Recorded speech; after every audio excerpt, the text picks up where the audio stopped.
Kate Massinanti, School Committee. J.C. Northup, School Committee and Secretary of this committee. Amy Reiner, Director of Administrative Services for the town. Tom Lester, OPM, Headley Downs. Tracy Donnelly, RGB Architects. Zachary Saul, Finance Director for the town. Russell Hill, Director of Facilities of Schools. Wayne Pimentel, Building Official. Deborah Kelso, Town Council. Linda Savastano, School Superintendent. Marian Crawford, Chief Financial Officer for the school. Mark Russo, Facility Superintendent for the town. Melissa Toll, Community Member and Commercial Interior Designer. All right. And behind the camera, we have Robert Zarnetsky, the town manager, who's also part of the committee. Sam, sorry. Sam, can you repeat, just so they... Thank you. All right. Item number 2 on the agenda is approval of minutes from prior meetings. We have a draft of the February 5th meeting in front of us. Did everyone have a chance? Right.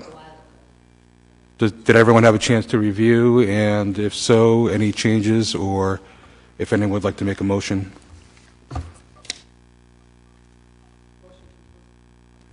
Do I hear a second? Second. All right. All those in favor? Aye. Passes. Okay. All right. J.C., being the secretary, do we have any correspondence? Okay. Everything that I'm gonna talk about publicly, I forwarded you all in emails, pretty basically upon receipt. Okay. So I try to get stuff to you as soon as I receive. Closer to the microphone, maybe. Sorry. So the first things we received were the 2 contract proposals from RGB and Peregrine, and you guys received those, so I have those.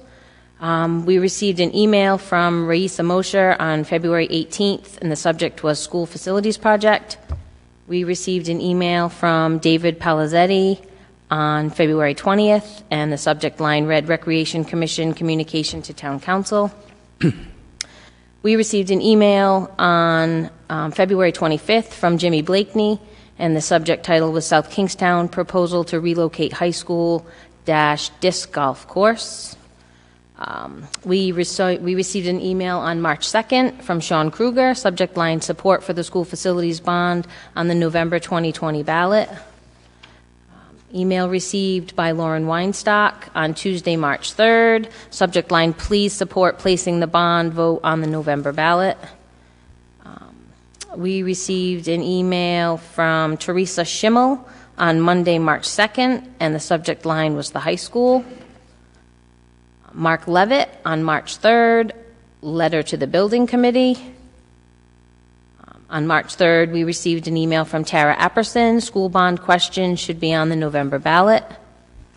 And we received on Tuesday, March 3rd, from Stacy Bonzioni, school facilities bond. And we received an email on Tuesday, March 3rd, from Janine Silversmith. The subject line, support bond on November ballot. And that's all I have. Thank you. All right. Do I hear a motion to accept the correspondence?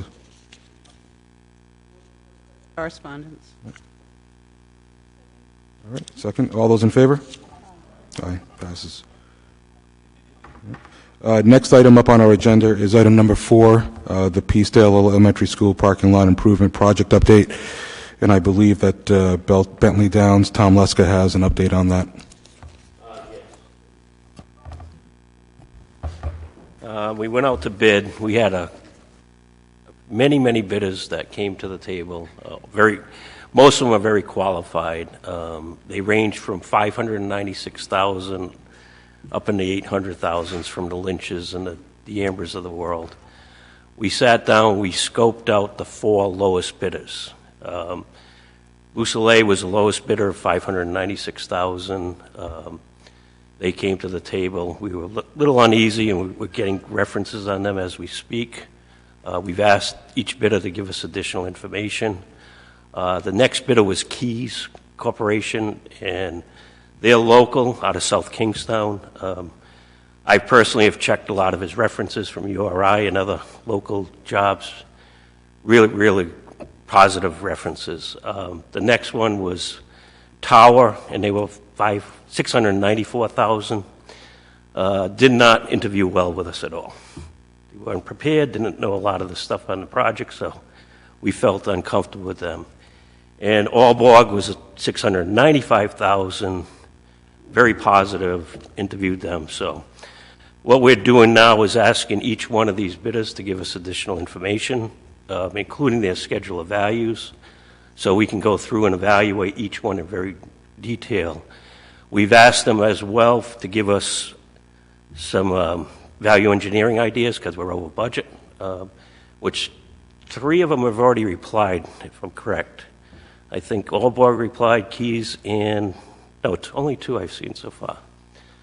So those were the 2 most responsive bidders that we interviewed. So we're going to be going through and evaluating, doing additional reference checks because we've had some negative feedback on the low bidder, and I don't want to do that with a 10-week type job. We want to deliver this project on time. So we're doing due diligence as we speak, both with the engineering firm, with the architectural firm, Mary Ann and Maria, and we'll be discussing this once we get all the data with the legal counsel to address what our recommendation to award is. Mary Ann, do you have anything to add? Yeah, I want to jump in and just let the committee know we will have to go back up to RIDE. The bids came in, what we received from RIDE, the MOA we received from RIDE was for $500,000. The bids are higher than that. So we will need to go back up to RIDE. Once we finish this scoping piece, we'll schedule a meeting up to RIDE and meet with them. Originally, we did speak about awarding this bid for the, it's coming a week from yesterday at the school committee meeting. That will not be happening, so I just want to be clear, that will not be happening.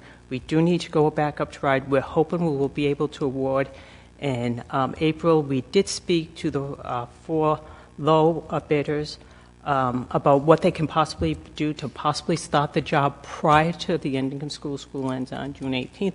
They all had some ideas. A lot of them were similar ideas, and it's just a matter of whether or not we can do that. So I just want folks to know that we will be going up to RIDE, that we will present it to the school committee on Tuesday. We'll be looking to do that in April. So, Mary Ann, I had $600,000 on my mind. Is that because we were including Wakefield Elementary School in that number? Keep in mind, Wakefield was about $75,000. That was not included in the emergency award. The emergency award we received from RIDE was just for the Peacedale parking lot, and it was for $500,000. Now, Tom, the budget that we had in mind, was it $600,000?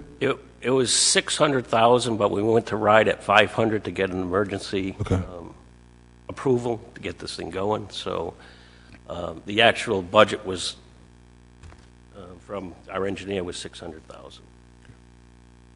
So we have to sit with RIDE and explain this in detail. What was the bid for the number 2 guy? The number 2 guy, 684. 682,780. So he was 86,000. So it's significantly higher than the number 1 guy. And then my second question is you were saying that they might try and do some work. They might try and do some work ahead of school being done. What's the advantage of that? Because of the fact we're on a tight timeline here. Just because there might not be Strictly enough on a during the tight summer break that's not enough time to complete the project. That's one of the Concerns. concerns that did come out with the bidding process, so we knew that going in. Sure. Good news. Sure. The snow days have been limited this year, Right, so yeah. they will be starting on June 18th, so we're looking to do some mobilization and stuff like that prior. We've done a lot of projects now while school has been in sessions, and we're Yep. working the second shifts, and we've been successful at that. Granted, it takes coordination on the parts of the contractor and also the school, but we have been successful. Just to make one comment about the bids, the low bidder was the 596. The next 3 bids were within about 20,000 of each other, 23,000. One was 682 to 695, so they were really close to the other 3. The third and fourth were exactly $1,000. Right, yeah, very close. What was the rationale for going to RIDE with a $500,000 emergency if the budget, if the budget and we expected 600,000. What advantage did we have asking RIDE for $100,000 less emergency funding? The only amount you can ask for an emergency is $500,000. That answers my question. And Marianne, just to make sure everybody understands, this is at the 35% reimbursement rate as well. Oh, absolutely, yes. So we'll do our due diligence and report back to everybody what our findings are. But we do have two very, very qualified bidders in our sites. Right, so I think the biggest concern is that how did Beausoleil come in so low? Well, not only compared to that, the- we've had somewhat of a negative feedback on their performance on a couple of projects, and we cannot really afford that on this one. Like I said, Key, I had a very positive comments from Kenny Burke from URI, and I got a long detail on them, and they did a very similar project in the 10-week period at URI. So, Does anyone else at the table have anything else regarding the parking lot to mention or talk about? Good. I just wanted to check in on the notice to the abutters regarding the project and remind the committee there are 2 homes that have driveways directly off the parking lot that they should absolutely be notified. Just wanted to raise that again. All right, item number 5 is the Stage 2 Necessity of Construction Application Update. And who would like to give us an update?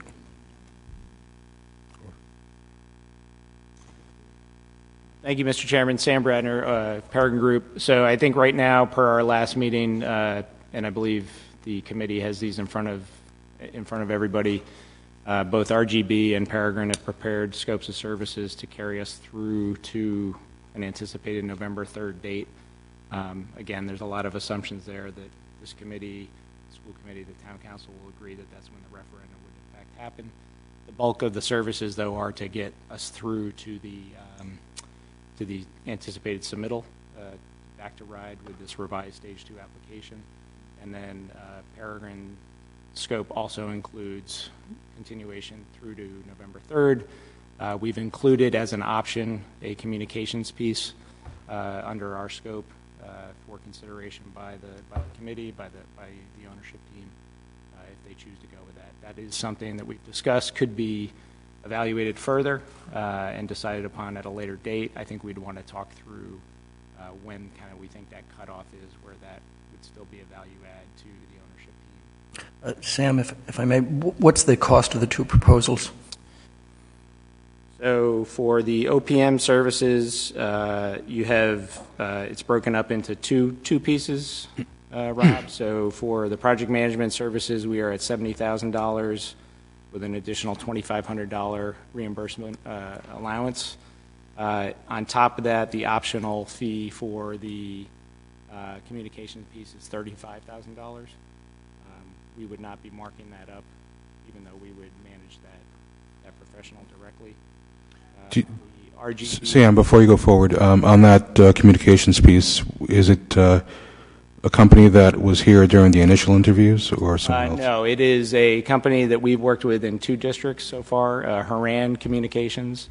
They are, and you can read their Chris Haran CV in the proposal attached to the back of ours. Haran Communications is a national expert, but a regionally based firm that specializes in K through 12 client bases. They work extensively in the kind of the pre-bond referendum space, working with communities to define a communications approach and kind of execute that approach through a bond referendum event.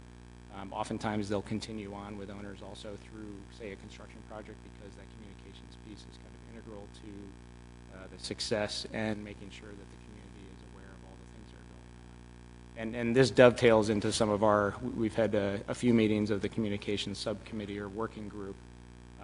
This is just our suggested approach to help ownership kind of achieve all those goals. We think that it's districts and owners are often under-equipped to be able to really navigate through this process, especially in a smaller district like South Kingstown, where you don't have those professionals typically on staff. Obviously, there's a cost to it, and that's something that this group and the ownership team need to evaluate. And then on the AE fee, it's broken up into two categories, really.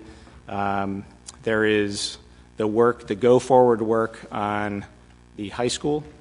That total is, and again, I just want to remind everybody, basically we're starting from step one on the high school work. Despite all the quick work that was done previously, really none of this work has been kind of thought through in that comprehensive process that the stage two will require. So the high school fee is $348,440 plus another $51,000 for kind of general administrative work that supports that. And then there is a fee associated with the anticipated redesign of the Broad Rock Middle School. That's $88,540 for a total of $488,290 for those kind of blended costs, for basically to get us from here to successful completion or successful submittal of stage two, and then any of that comment, we're working through that period up until. And based on the structure of the proposals, the only portion of those fees that the town district could avoid is the public information piece. Is that correct? Yes. Yeah, I mean, we could avoid all of them. We could avoid all of them, but the work doesn't get done then. Correct. Yeah, the communications is something, and again, I think it's something that if this group, the school committee, the decision-making team, wants to further discuss it and evaluate it, that's something that we can kind of have sitting there on the side and make a decision to add that in at a later date. And the piece to keep the public informed about what's going on with the project was $37,000 again? $35,000. And there's a complete scope in there. We can walk through it if that's useful for anybody that wants to talk through those specific services from Horan. Sam, I think the other thing that we need to bring up a little bit is we had talked about potentially doing the bond referendum in November. There's different opinions in our community. So I have no idea which way that will go in terms of the vote at the council level. If we were to push the bond vote out after acceptance from RIDE, similar price or different in terms of the communication? Yeah, I can't guarantee the number. I mean, Chris, when we prepared the scope, there was an anticipation based on how he wanted to develop the scope that it would be November. So if we decided that it was 6 months after the approval by RIDE, then I would just go back out to him. I would expect that it would be relatively in alignment with that. You might see some increase just because it's about a year later based on his rates. But I think that we could basically take that scope and slide it to the right and back into whatever that bond referendum date is. Right. The only comment I would add, though, is I think there's benefit to some of the early communications work just to keep the community informed about the process, because that's the kind of leading edge into the bond referendum. Right. Which I think is something that we've been trying to do our best with, but struggling at the same time, and I think a professional would be.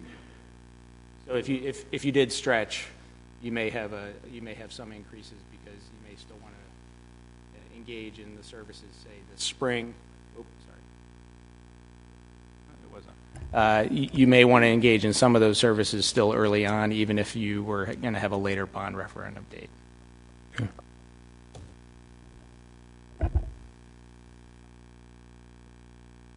Does anyone else have anything else to add?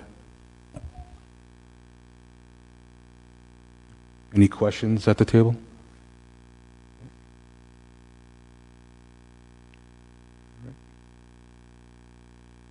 Are you complete?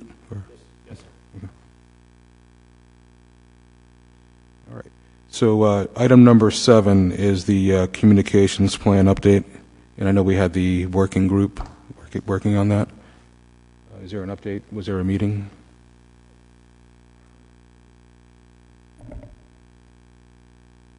I don't think we've met since our last meeting, have we? Or did we meet? Well, we did meet about 2 weeks ago now, and I guess the update from that meeting is that we had struck on the idea that what might be best, we struggle with trying to do big lift communications approaches. It's hard to organize all of the information and keep things going.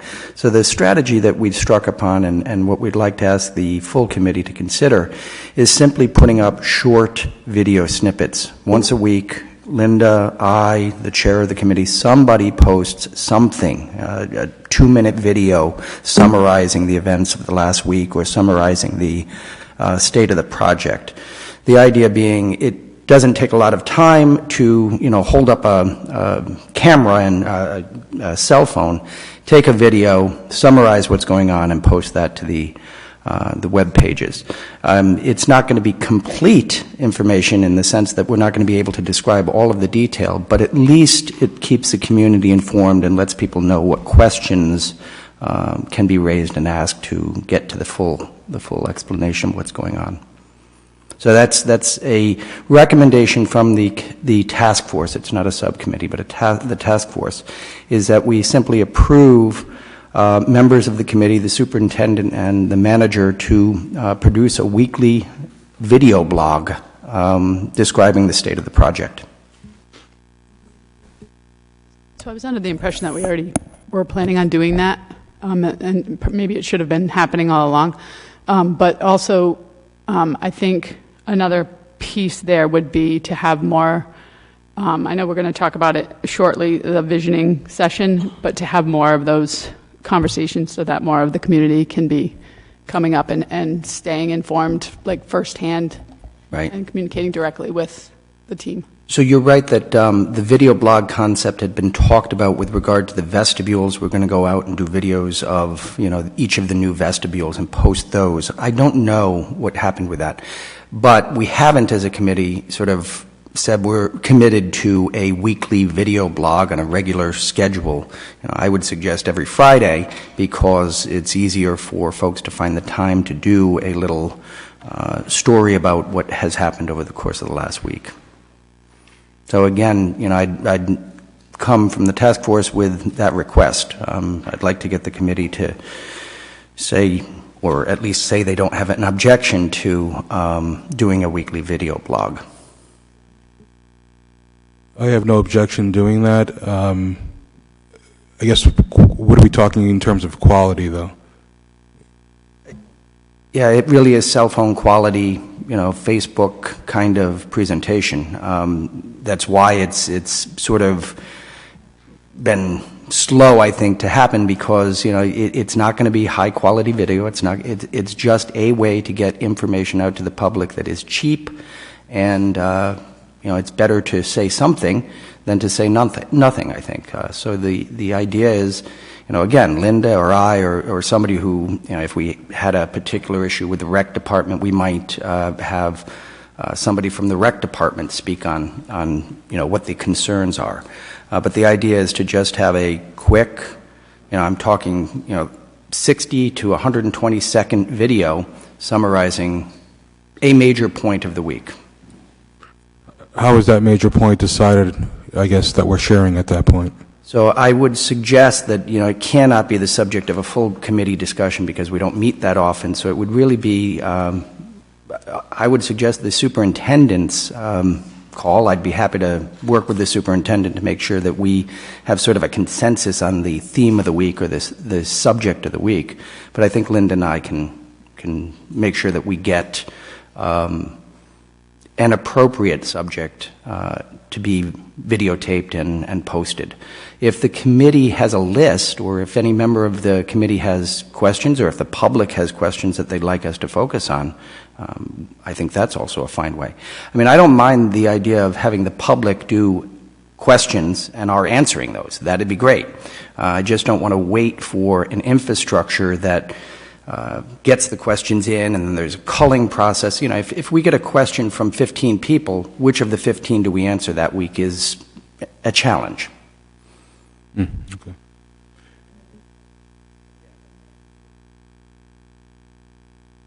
Rob, we had mentioned YouTube as well as, social. Yeah, the town has now got a YouTube channel that's been set up. We're ready to go. Excuse me.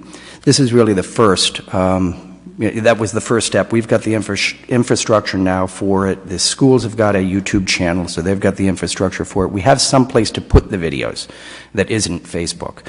So we can start doing this. It's just a matter of deciding whether or not we're comfortable doing that quality of presentation. It is not going to be razzle-dazzle, snazzy, 30 some odd thousand. Well, I think you can have some influence on quality if you do certain things like use a camera stand for the phone, etc., so that it's not like wobbling all over the place. The other question would be, I guess my other concern would be editing, because people are going to not, they're going to be going off of some sort of a script, but maybe needing to be adjusted or corrected or. So again, one of the reasons for doing short videos is you just redo it. I mean, if you flub it, you just do 60 seconds again instead of trying to do something comprehensive. Did you again and again and again? Yeah. Did you have any thoughts on how to inform the public that these videos are available? Because I think one thing that I've been noticing, especially from these communications or from some of the editorials that I've been reading in the paper, is that people are saying, hey, wait a minute, you're moving too fast. Why? And it's not necessarily because we're moving too fast, it's just because people are kind of jumping on the train late and didn't realize this was happening. So I think the videos are a great idea, and I think having a regular occurrence of them is hopefully going to help inform the people and make them feel more a part of the process. But if they don't know the videos are there, then, it doesn't do any good. Yeah, one of the challenges in the new environment that we've got, it used to be the case that if you wanted to know what was going on at Town Hall, you came to this room and you sat and you listened and you were informed that way. Today, folks expect, and appropriately so, to be able to see this on their smartphone. So we are now videotaping or live streaming, not videotaping. We do not tape this meeting. We live stream this meeting. It is recorded, but we're making sure that we're opening up the channels. All of the goal for Town Hall, at any rate, is that every meeting that happens in this room is live streamed. As you saw this morning, there's way more complexity to actually delivering that than it sounds like. We expect you push a button and everything goes right. There's like 15 buttons that need to be pushed in the right sequence, and it's not an easy thing. The way we're going to get information out to the public so that they know to look to videos is to use every channel we've got. We've got to post it to the Facebook pages. We've got to post it to our websites. And by having these meetings live streamed, hopefully, folks learn about it through the live streams and through word of mouth. Beyond that, other than having a public relations campaign, other than making sure that you've got a firm whose job it is to find all of the channels that are possibly available, the best we can do is to use every channel currently at our disposal. So something else I just wanted to add on the communications item. We had a meeting, joint meeting Monday night with the school committee, and I stated something that made me go back and think about and look that I want to bring up to the school building committee. I was always under the impression that, I'm not sure where it came from, but I thought it was the truth, where the charge of the committee is to take what the school committee wants to get done and to try to get it done. After what I said at the meeting, I thought about it some more. I started looking for the actual charge. There is a charge on the school building committee page, but then I was talking with the town manager and a few other people regarding that. So the question is, do we need a more specific charge, say, from the council or the school committee? So it's a very complicated question to answer. It's complicated because this committee is a sort of blend of two legal sources of authority. The first source of authority is the charter. The town charter indicates that under the authorities and powers granted to the school committee, whenever a school building is needed, or repairs, renovations, additions to a school building are needed, there shall be a school building committee established. The provision under that heading says that 3 members of that committee shall be appointed by the school committee, and 4 members of that committee shall be appointed by the town council. The committee's charge in the charter is to oversee the design and implementation of design of buildings, and to continue as in office is the phrase that is used. The members of the committee continue in office until completion and handing over the building to the town. That's the charter. The RIDE regulations that deal with school building committees as part of the requirement for reimbursement from the state of Rhode Island establish a different number and a clear set of members. The school superintendent must be a member of the committee. By the way, one thing about the charter does indicate that there must be a member of the school committee on the school building committee. RIDE requires that the superintendent be there, that the finance director, unspecified whether that finance director in the RIDE regulation refers to the town finance director or the school finance director, but it is a position that's required under the regulations. And a number of other personnel. I think the facilities manager is named as a party that must be on the committee under the RIDE regulations. So this committee gets to be 13 because RIDE has a long list of people who have to be on the committee, and the charter requires that a majority be appointed by the town council. Now, because the charter requirement is that the committee be appointed by both bodies, and because the charter again requires that the committee continue through the construction and that it can only be disbanded by a vote of both bodies. Both the school committee and the town council have to vote to end the office of the members of the school building committee. So because you have to create it jointly, and because you can only disband it jointly, I think it's fair to say that any specific charge beyond what is in the charter and what is in the regulations must be approved by both bodies. So the question, does the committee need a more specific charge, is a political question. I can't answer that. But if you're going to do it, if you need to have a more specific charge, then it's a question for both the school committee and the town council. It might not be more specific, but more clarity, I think. We know what our mission is in I guess, a 30,000-foot view in a way. Right.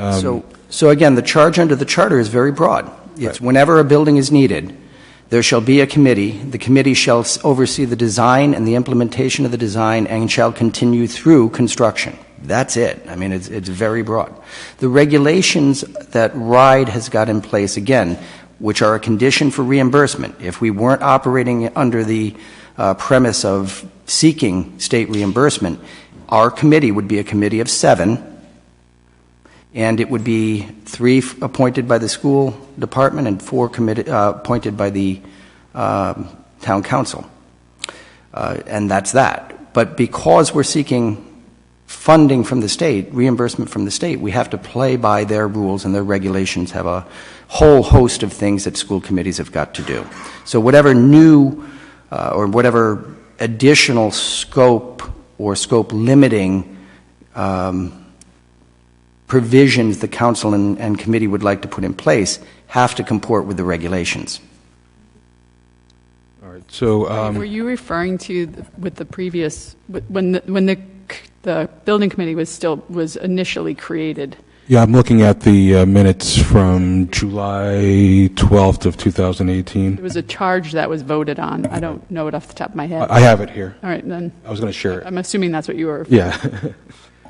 It was item number 4. Let's see if I can see it. Approve the charge of the school building committee. Kristen read the town charter charge of the building committee. Whenever a new school building or an addition to an existing building shall be planned, a building committee shall be formed consisting of 7 members, of whom 3 shall be appointed by the school committee, including at least 1 from its own number, and 4 shall be qualified electors appointed by the town council. The school building committee shall be responsible for the planning and supervision of all such construction. The building committee shall continue in office during the construction and until the formal acceptance by the town of the building or addition, or until discharged by vote of both the school committee and town council. And that motion to approve the charge as stated was made and unanimously approved 10-0. There were people missing from that meeting, like myself, I believe. So that's what's in the July 12th, 2018 charge. And again, I was asking for clarity only because I want to make sure that we are correct in what our assumptions are, and I felt terrible that I maybe had assumed or misspoke when I spoke at Monday night's meeting regarding it. So, Chairman, if I may, the charge that was approved is verbatim what is in the charter. So the committee at that time took direction from the charter, but in the makeup of the committee, we met, as Rob indicated previously, both RIDE and the charter's requirements. okay. All right, and again, I brought it up just for clarification to make sure that we're all on the same page. So I don't think that your interpretation, though, is all that far off at all. I mean, again, the authority that you've just read is verbatim from the charter, and it's from the powers and authorities granted to the school committee. It's the fact that the council appoints a majority of the membership is sort of a balance against the general authority granted to the school committee. The school committee has conceived of this body as a subcommittee of the school committee. It isn't that, in my view, but one can certainly see where they get that impression, because it's in the charter under the authorities granted to the school committee. So I don't think that it's unfair to say that the intention of the charter is to give great weight to the objectives of the school committee. We're talking about the construction of schools. The authority to the custody and control of schools once completed is in the hands of the schools. It is the school administration and teachers who will operate within those schools. I think the charter intention is clearly to advance the interests of the school department with regard to school building committee activities. Is it an unchecked unlimited charge to make sure you do exactly what the school committee? No, I don't think it's that.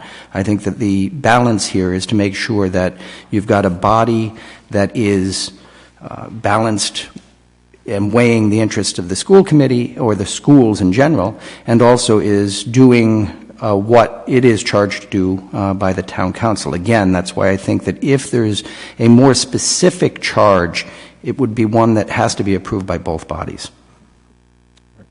Anyone else have anything to say on that at all at this point before we move on? Just want to double check. I mean, the only other part I'm looking at the RIDE requirements is that we have to abide by the district's local charter and or bylaws, and that from RIDE's perspective, the school building committee must at minimum consist of 8 people, and it lists out, as Rob was pointing out, the superintendent, at least one member of the school committee, a local official responsible for building maintenance, and so on.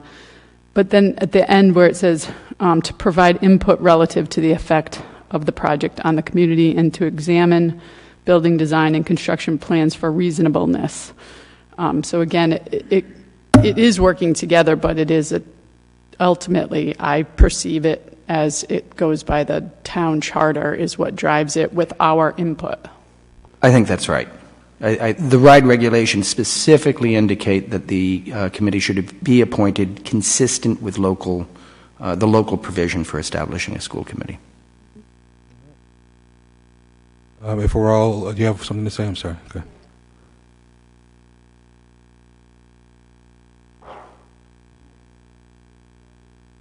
Sorry. Before we leave the Stage 2 update, that test pits are scheduled to start at the Curtis Corner site this Friday and continue Monday. Great. I actually wanted to go back to the Stage 2 really quickly, because I'm sure we're going to have questions regarding, we've paid for certain things to be done already, and now we're kind of almost starting over with the new design. Either RGB or Peregrine Group, how would you, I just want to go back and just explain that to the community, if one of you could take that. Yeah, do you want to get on the mic, if that's okay? Is the podium set up? Not yet. When we come... Okay.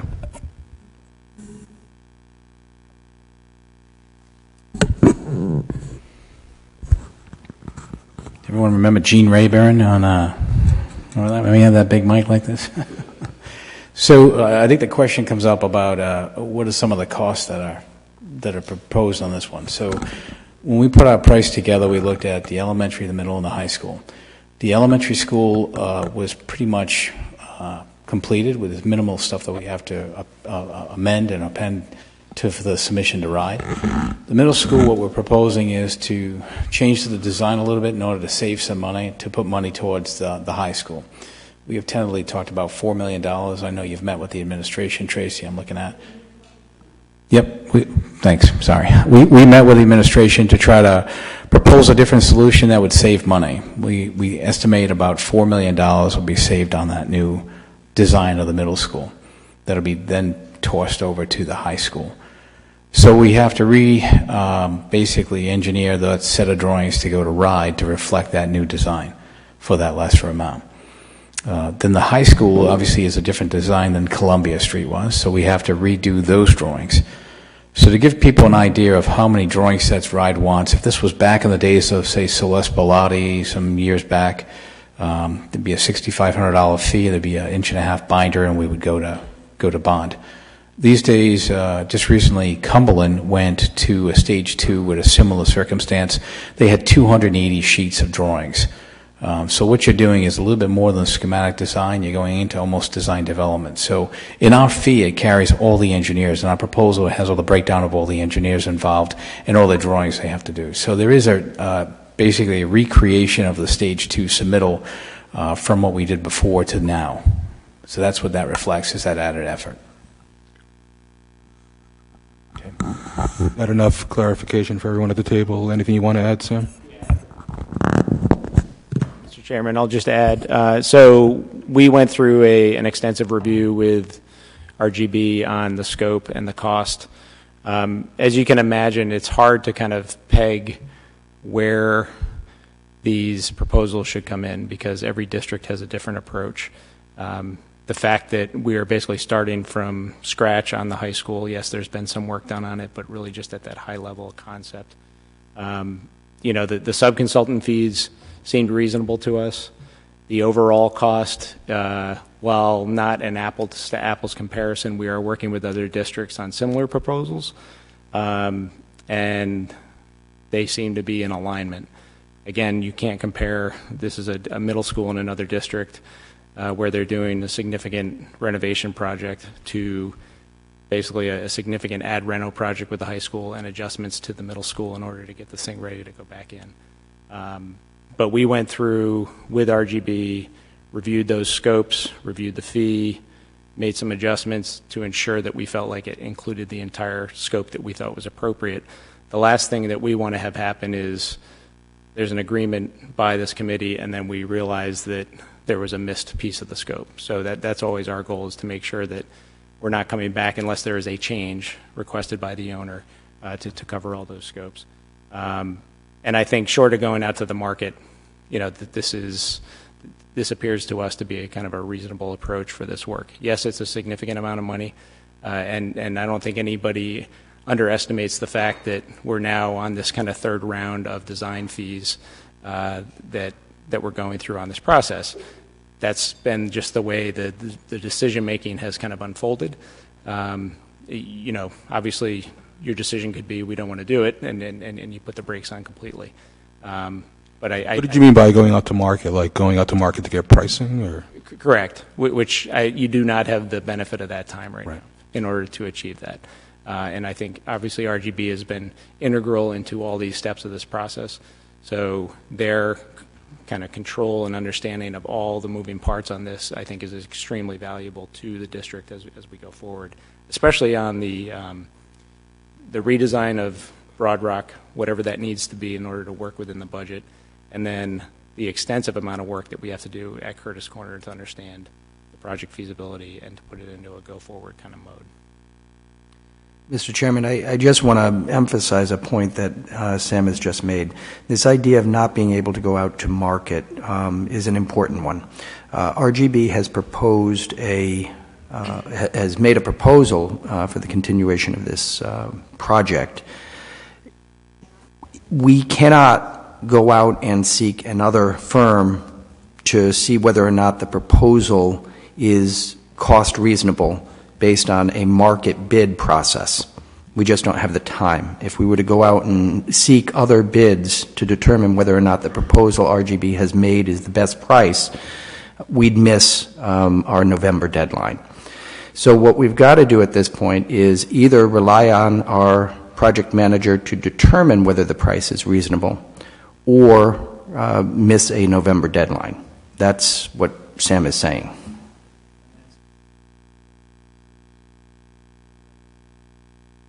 People are hearing this and they're saying they're freaking out over the dollars.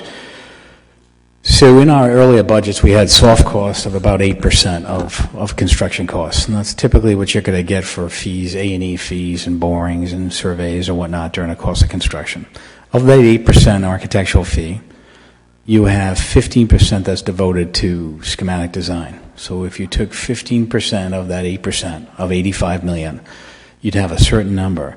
We're well below half of that to do schematic drawings. So is there going to be any kind of cost savings going forward? There hope should be, because you do a whole full set of drawings of schematic, you send it in, the bond passes. If there's not a lot of change programmatically to the school, one would think that you could take those drawings and kind of continue with that. So our intentions, although we haven't been hired to do the construction documents, our intentions that when we do get hired to do the construction drawings, there will be a significant rebate and fees because of the work we already did. So on that point, I think it's important for the committee to know that when I say that we can't go out to market for the tranche of work that RGB has proposed to get the application completed, I'm only talking about that work which is necessary to get the Stage 2 application into RIDE. The construction drawings and the work that comes at Stage 3 after submission of the application obviously is not time constrained. There we can go out to market. And what Dave's suggesting is there may be a benefit to the community to continue with RGB after the submission of the application because they've done work that really fits into that Stage 3 there already. But we're not committed to doing that. And if the community, the school committee, the town council believes that there's a firm out there that is going to do a better job or do a job more cost efficiently, we can go to market in December looking for a check on price and a check on the price reasonableness of the services that RGB proposes at that time. The $488,000 that Dave has proposed, or that RGB has proposed, is for the completion of the Stage 2 application, not for the entire project. There will, of course, be more costs once we get an application submitted. Chairman, I just want to clarify. I want to ask a question. That the $500,000 as proposed is for doing the work necessary to submit stage 2 with the high school at Curtis Corner. My understanding was we were still exploring the feasibility of moving the high school to Curtis Corner, but we are not yet committed to that. That is my understanding as well. What is the cost for the exploration of the feasibility rather than the full cost? I'd like to know that. So I'm That's gonna, where we are. Yeah, I think that, and Dave can, of course, correct me, but you're right. We don't know whether Curtis Corner is going to work. When they start diving in deeply, Sam has today described this as still sort of starting from scratch. When they dive in, we may end up with a project that has characteristics, cost or reduction in scope to the existing school that are not acceptable to the community. We will have lost all of the funding that goes into that exploration. If the community chooses not to proceed with Curtis Corner after we accept, or after the school committee accepts this proposal, if we say, no, it just doesn't work, the scope is too little, we're not getting enough in that building, or the price is too high, we will have lost that effort, as we have lost previous efforts on the high school at Columbia Street, should we abandon that project. The cost of exploration is the cost of exploration. And Dave, if I may, that's my question: is what is the cost for the explanation? I'm hesitant to say yes, we're going to move forward with $500,000 because that's moving forward with the stage 2 as if the high school is moving. We're not. In my opinion, we're not ready to say that yet. We're still in the exploration process. So maybe someone needs to check the meeting minutes, because I understood the meeting we had, I believe, in the school is that a vote was 2 against, the rest was 4, the advancement to go towards stage 2 in the high school. We also looked at, in our last fee that you paid us for, was the ability to do an addition to the school, which we did, and we showed you could. I want to remind everyone that this is a school that's operating right now and functioning right now. So I don't expect us to find something that's so devastating that we can't put an addition on the school. I don't expect to see something that's so overly costly that you will never be able to put an addition. You got to keep in mind that 2 things: you have a schedule, but you also have an operating school right now. One that functions, one that's code compliant, and you're putting an addition to this. So this weekend is going to really tell us if there's water table issues, if there's ledge issues. And if there's ledge issues and we don't have what they call outcroppings where the stone's coming out of the ground, then you can attach rebar to that and put your foundation. That's actually the best scenario, because once the ledge starts moving, we have bigger problems on Earth, right? So other than that, you got to worry about water. If you have a high water table, there's things you can mitigate water problems with, that they have technologies now and costs, and there is cost to do that. So by this weekend, we should have a better understanding of what that soil compost is and what it is and the bearing capacity of it and whatnot. So I believe we've already been given that direction to proceed in that way. I would hate to think that we're going to go back and, vacillate both and go look at the high school again. I could be wrong, but I understand that's what it was, right? My understanding was that we were exploring what a high school at Curtis Corner would look like. I don't think anybody disputes that we could successfully put an addition on Curtis Corner. I think the quality of the existing building is what is being questioned. Do we want what we can afford to do at Curtis Corner, the results? Or do we want to look at the better of the 2 options? I don't know what that is right now, but I don't think we have enough answers. So should there be exploration? Sure. But I also think that if what we find out is not satisfactory, we don't keep moving forward with that project just because that's what we've been talking about more recently. So I think there's a couple of things for us to keep in mind around this. RGB was directed by the school committee to go ahead and prepare a stage 2 application with Curtis Corner as the site for the high school. That is clear in the minutes. This committee has to decide at some point whether to recommend for or against whatever the design is that RGB produces while on that path. If we were to take a different approach and say, do no drawings, prepare no paragraph with regard to the application, explore first, and then we'll see whether or not we're going to proceed, we'd probably miss our November deadline.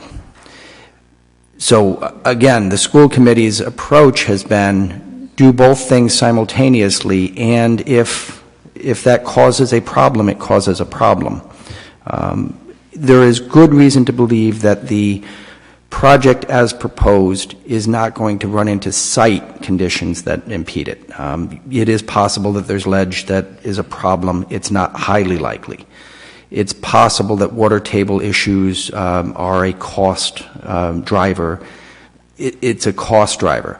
I think that the real threats to this project are price escalation.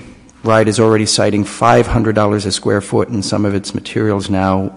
We're coming in, the proposal, the order of magnitude budget that was prepared earlier is at $400. That is a concern to me. I think that the scope issue, how much do you have to take away from the sprucing up of the old middle school, is one of the things that this committee and the school committee and the community may get hung up on. Figuring out what it would look like over a 3-month period and then beginning to have the conversation isn't going to help us. Even if, you know, we get to drawings that cause some consternation but not enough to stop the project, we've lost 3 months worth of escalation, and we're already seeing the project move away from us. Pretty much every day the project moves away from us because we've got a hard cap. We know what the community can afford. What RGB and what we've asked Peregrine to make sure RGB does, what RGB has been charged with doing is complete an application that gets us a building at Curtis Corner appropriate for the high school at this fiscal cap, at this price cap. Do that while at the same time improving the middle school and dealing with improvements at 4 middle schools. This is a very, very complex project. You're absolutely right that this is not going to be an easy thing, and we're going to have points at which we wonder whether we've got the thing right. We're never going to get out of that. We're going to have that problem even if we're at Columbia Street. We're going to have those challenges throughout. On some level, we have to be somewhat comfortable with discomfort. It's just the nature of this project as it's been designed. I've advocated in the past for reducing the scope of the overall project. I don't think we should be doing 6 things simultaneously. I think we should focus on one and get it done well. But I'm one guy in a town of 30,000 people. The will of the community at this point, as manifest through the school committee, is do all 6 projects and do them in this sequence and at these locations. I think that we have a duty to make sure that we do that as best we can. I just want to add one more thing. So you're on this building committee right now, and you're thinking to yourself, my God, this is a big project. How are we going to do this? How are we going to afford this? This is all complicated. But some of us have done this for a living for decades. This is totally normal. We're not going to leave you in the dark. On the back of our proposal, there was an actual schedule, and I put that there to show and demonstrate that how often we're going to meet with the engineers, how often we're going to meet with the building committee, the school committee. You won't be left in the dark. And the size of this committee, you're not going to let us be in the dark. We're going to be here probably every month giving that forecast, letting you know what's happening, putting a cost on it. In addition to that, RIDE will come out with these fictitious numbers that are not site-specific, they're not related to anything. It's some statistic that they see, whereas we're going to do a little bit different. We're going to actually go out to the contractors, let them look at the plans early on, let them look at the data early on, and kind of give us kind of order of magnitude prices so we can weigh the two together. And we've been pretty successful in that in the past, so I feel we'll be successful in this one. I wouldn't rush to judgment thinking that the worst is coming or that we're spending a lot of money for not any good. We're in a process. It's a common process that we do all the time, and we'll report that back to everyone so they feel comfortable that what they're seeing in front of them is something they feel comfortable with, and you can always stop us at any point. This isn't an open gate where water just flows out. There is a valve on that, and that you being that body.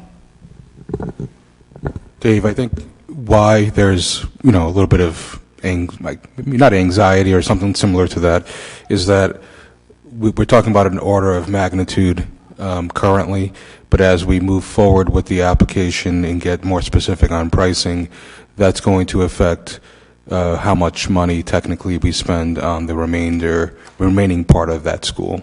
I know that if I remember correctly, it was $400 for the new construction, $125 for light touch renovation to the rest of the building. Is that correct? Okay.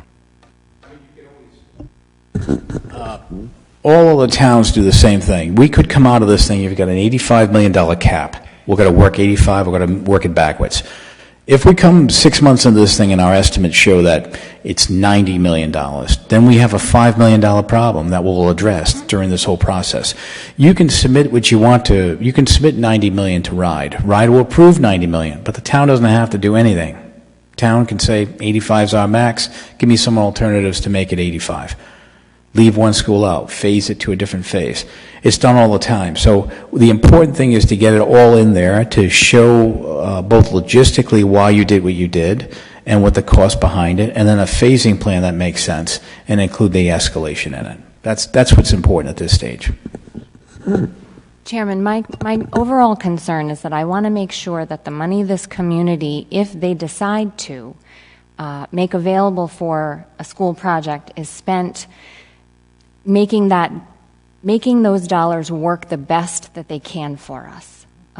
We're not going to have additional availability to bond more in 5 years to do the rest of the project we should have, or in another 10 years. This is what we have available for the next 20 years.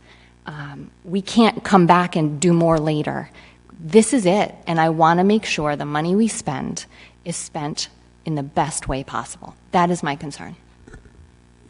So I think that on this point, Linda, you really have been the leading voice here, and the idea, and I'm not going to speak for you, but I'm going to sort of tee it up so that you can continue. The question that prompted the whole reevaluation of Curtis Corner was, if we're going to spend $62 or $65 million at Columbia Street, would we get more? Do we improve the educational outcome if we shift that $60-some-odd thousand from Columbia Street to Curtis Corner? That was the question that prompted the investigation and has set us on the path of exploring and proposing simultaneously to the state of Rhode Island that be the site for the new high school. So with that, Linda, any other thoughts on why Columbia Street is less desirable? A $62 million renovated Columbia Street is less desirable than a $62 million addition plus renovation at Curtis Corner. Address that question. I'm happy to speak to it or present to it, or I do feel like folks at this committee have probably heard it a number of times from me. With that said, I just want to ask the question, and maybe we need to, take 30 minutes of our life. It's not a lot to ask. It's the same way I kind of brought us here and just said, can we just take a little bit of time to kind of look again at Curtis Corner? But maybe we need to go back and take 30 minutes, not 30 days, not just to dig back into Columbia Street. Because I did. I looked at what we submitted for Stage 2 last year. I have the same question. I really feel like, Amy, I could have said the same exact thing. In 5 years, we're not going to be in a place that we can. So I think about myself in terms of a high school teacher. I was a high school teacher. I taught math. It's a very hard subject to get creative, and we know research today says people need to talk to learn. So our environment that I grew up in, needs to look different. I know that our folks at the high school, and Chip can speak to it more, understand that. I know that they have children working collaboratively, working on critical thinking, working on their collaboration, creativity today. We can walk down the high school hallways today, and we know that. They have their desks crashed together. Their desks could be 1975 in some cases, because furniture has been around, lasts longer than we'd like it to probably. And they try to make do. The environment there is restricted. I also happen to have taught in a high school that has the same typical layout as Curtis Corner. By coincidence, I spent 10 years as a math teacher in a school with 2 courtyards, built this 1 year different, same environment. And I know what our district at the time was able to do to open it up for us. So I know that there's a level of maybe the 60s were a little bit more freeing time than the 50s. Maybe that's what we see when we look at trends around architecture. I'm not sure. But we know that today there are 90 learning locations, classrooms, whatever you want to call them, at Columbia Street. Were we going to walk away with 90 updated, renovated spaces, and an auditorium, and a library, and a cafeteria that could be multi-use, and a gym, and a nearby, beautiful acreage? I don't know that I felt like we were going to walk away, but maybe I'm misguided. I did a lot of reading. I watched and listened to, watched whatever I could, go back to historically archived. I also read minutes. But I easily could have, and I asked. I asked Tracy, I asked anybody who would talk to me to explain. I went back to the legacy planning website that you can find and read and watched videos there. With that said, it does come down to the structure and the 239,000 square feet at Columbia Street, and asking, what is that going to look like when we're done? And then 5 years, 10 years from now, are we going to be in the same boat? And from my experiences in the classroom and in an environment similarly to the layout, the blueprint of Curtis Corner, never mind, is the acreage there, is the green space enticing? Absolutely. Absolutely it is. And when I came here, that was the buzz and the demand of the community that we honor green space. So put the field on top of that, and it just felt like the right thing to do. But again, maybe the question is, do we take 30 minutes, a little working group, to sit down with Tracy again and dig back in and say, let's quantify what we would be doing at, because we say 80%, 80%, 80%. I didn't read that 80% of those 90 classrooms were going to be updated. But maybe I misunderstood what I read. So maybe we just need to know, because with this said, I just want to be able to understand, I never want to mislead. I want us all to be able to do the best we can. And I know from some folks it's digging into, there's a lot of information. Stage 2 is I have the hard copy. Yep. I have a hard copy. I go online and look, but I actually have flipped through the big binder. I happen to have one 2 feet from my desk. So we can dig back into that and maybe quantify that, if that would help folks to kind of understand what we are leaving on the table. We don't want buyer's remorse. You don't want regret.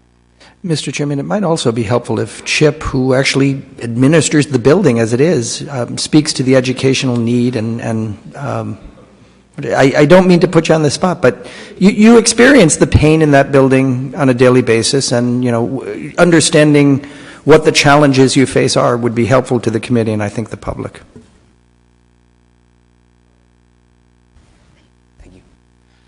So I'd say the biggest challenge in that building is the sheer size of it.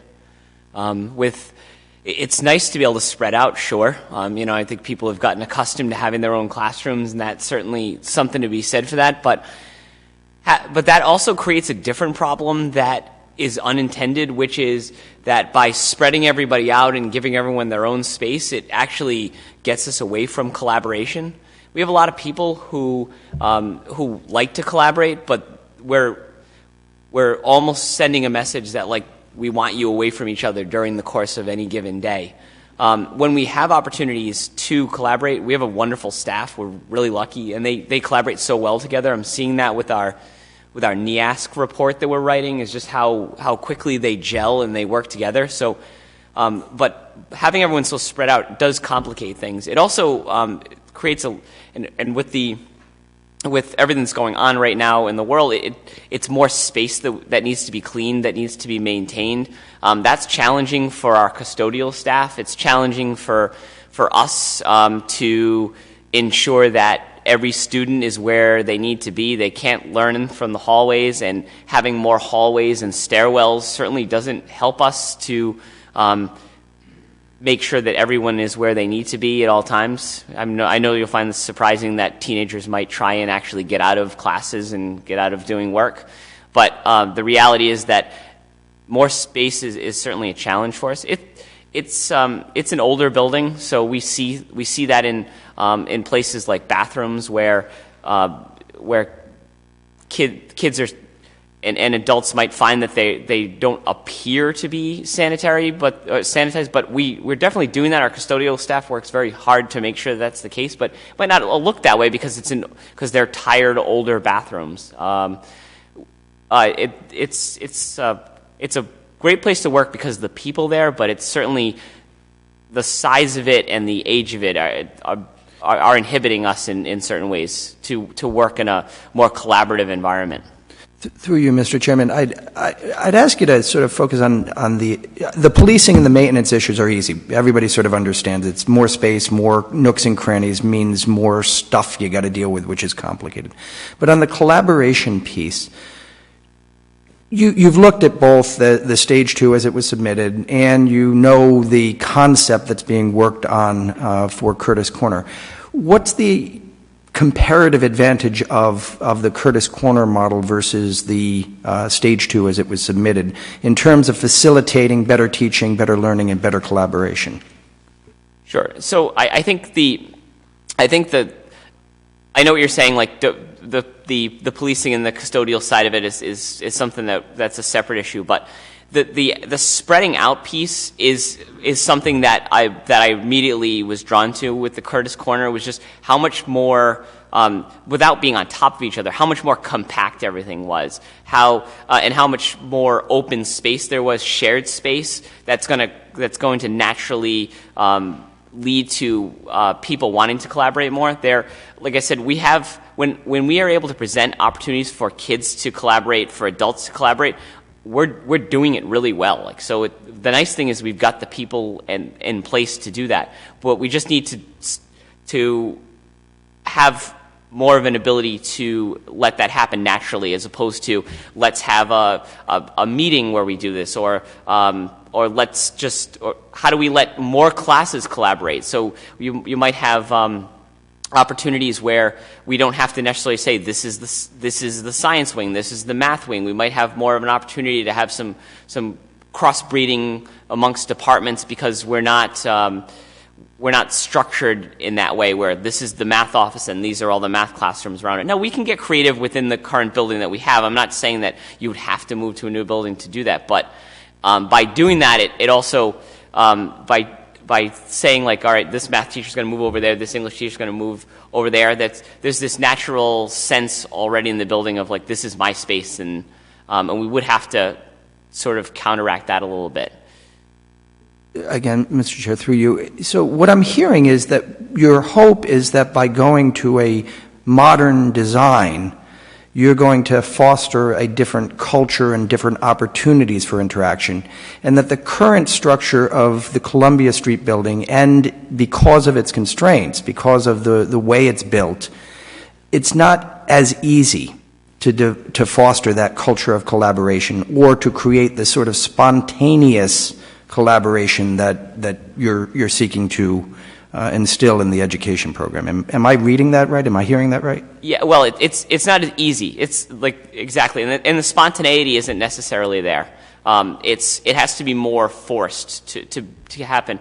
When it does happen, though, it's awesome, and I really feel like the people that we have are very willing to do it. It's just that when all the doors are closed, which they should be for safety reasons, when all the doors are closed, you can just see it's everyone's locked off from each other. There's no safe common spaces for people to mix in with each other. When we went on that tour of the Barrington Middle School, and I realize that's middle school, so it's going to be a little bit different than a high school, but there were safe, collaborative spaces that were easily able for people to easily able to get to. There were places where even if you were more reticent to join in on that, you're sort of able to see it because there's windows that allow you to see other groups collaborating and then fostering an opportunity for people to have conversations about what they're doing and how they got there. So I think just by making it more out in the open, I think it will help for those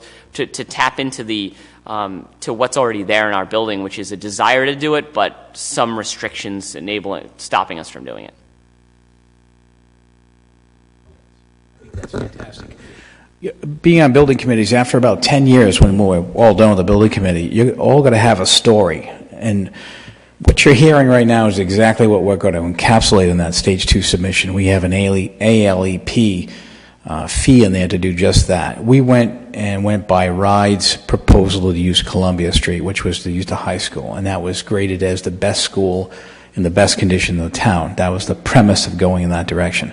So what you see is a new administration come on board with a new vision, and you got a principal that can carry out that vision. And that vision can be encapsulated into a story that transfers you from that high school in Columbia to now Curtis Corner. And that's what that Stage 2 is going to talk about. So it's going to be a vision of where it came, where it's going, and it's going to be coupled by an educational plan that supports that. And that's important. So as a group, you're going to be able to tell that story of where we came from one to the other. And that's why we believe that RIDE will look at this thing as different. Not a waste of time, not 3 times in, but a process, a story of how you began one thing and how you transferred through the next. And then the next story is going to be how then when we all go away, how they actually implement that into that next school. So that's all good stuff. Chip, you mentioned something about the restrooms appearance-wise. Are they all functioning and working, or is it just... Yes, they are, and they're clean. It's just that they look old, and so as a result, it's like if you went to an old stadium, right? You know, you took a trip out to an old stadium that you always wanted to watch a game at, and you're like, wow, this is great, and but you go into the bathrooms and you're like, well, I know they're clean because there's no way that they didn't open this place that way, but there's only so much you can do to the appearance of it. And so I hear this sometimes from families about that, and it's certainly something that with an older building you can't really get around. But I just want to stress that they are as clean as they can possibly be. It's just that they're older, and there's other aspects of the building that are older, and as a result, no matter how much we're cleaning them, painting them, like it does show its age. But the more important thing is the collaboration piece that I was hitting on earlier, and the ability for that to happen more readily. And to me, that's the most important thing about the difference between the two buildings. But I didn't want to not bring that other piece up because of the opportunity. Dave, I have a quick question. Do you have an idea of when the additions were put on to the high school currently? Yeah, the most recent addition was put in the early 90s. Early 90s. Okay. Yes, someone had asked me that question that I didn't know the answer, so I figured I would ask. So I have my question revolves around the air quality and the HVAC work. The current building at Columbia Street, the environment there is not conducive to a comfort level that I perceive for my kids as being appropriate. You go into one classroom, it's freezing cold. You go into another classroom, it's ridiculously hot. The investment into Columbia Street versus Curtis Corner as far as HVAC, air quality, what is the difference that we're getting between the two buildings?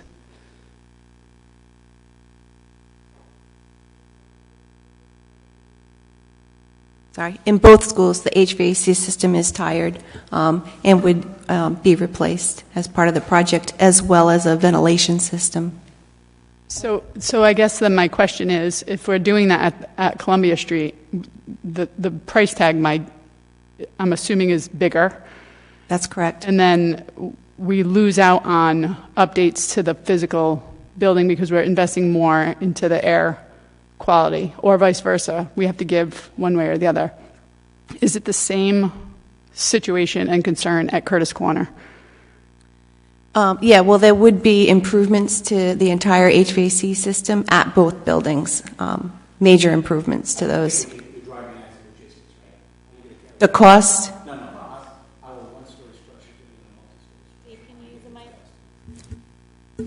So Dave was just saying the difference between the installation or replacement of that system in a 3-story building versus a 1-story building. So it is easier to achieve that in a 1-story building. We have a lot more perimeter at Curtis Corner, and you would be able to put rooftops on that could directly access the classrooms or corridors that they're serving. Whereas in a 3-story building, we would have to be putting chases in to get a ventilation system in from the roof down to the lower levels. I asked the question because a lot of people are question me as to why I would want Curtis Corner versus Columbia Street. And the way I look at it is if we put $50 million into Columbia Street, what are we getting versus if we put $50 million into Curtis Corner? I personally, and this is just me as a community member and as a parent with the children in the school, I personally would love to see Curtis Corner work as a high school and done well. And I don't feel like Columbia Street, if we put the same amount of money into the two facilities, that we'd get but that's with the information that we've been currently given.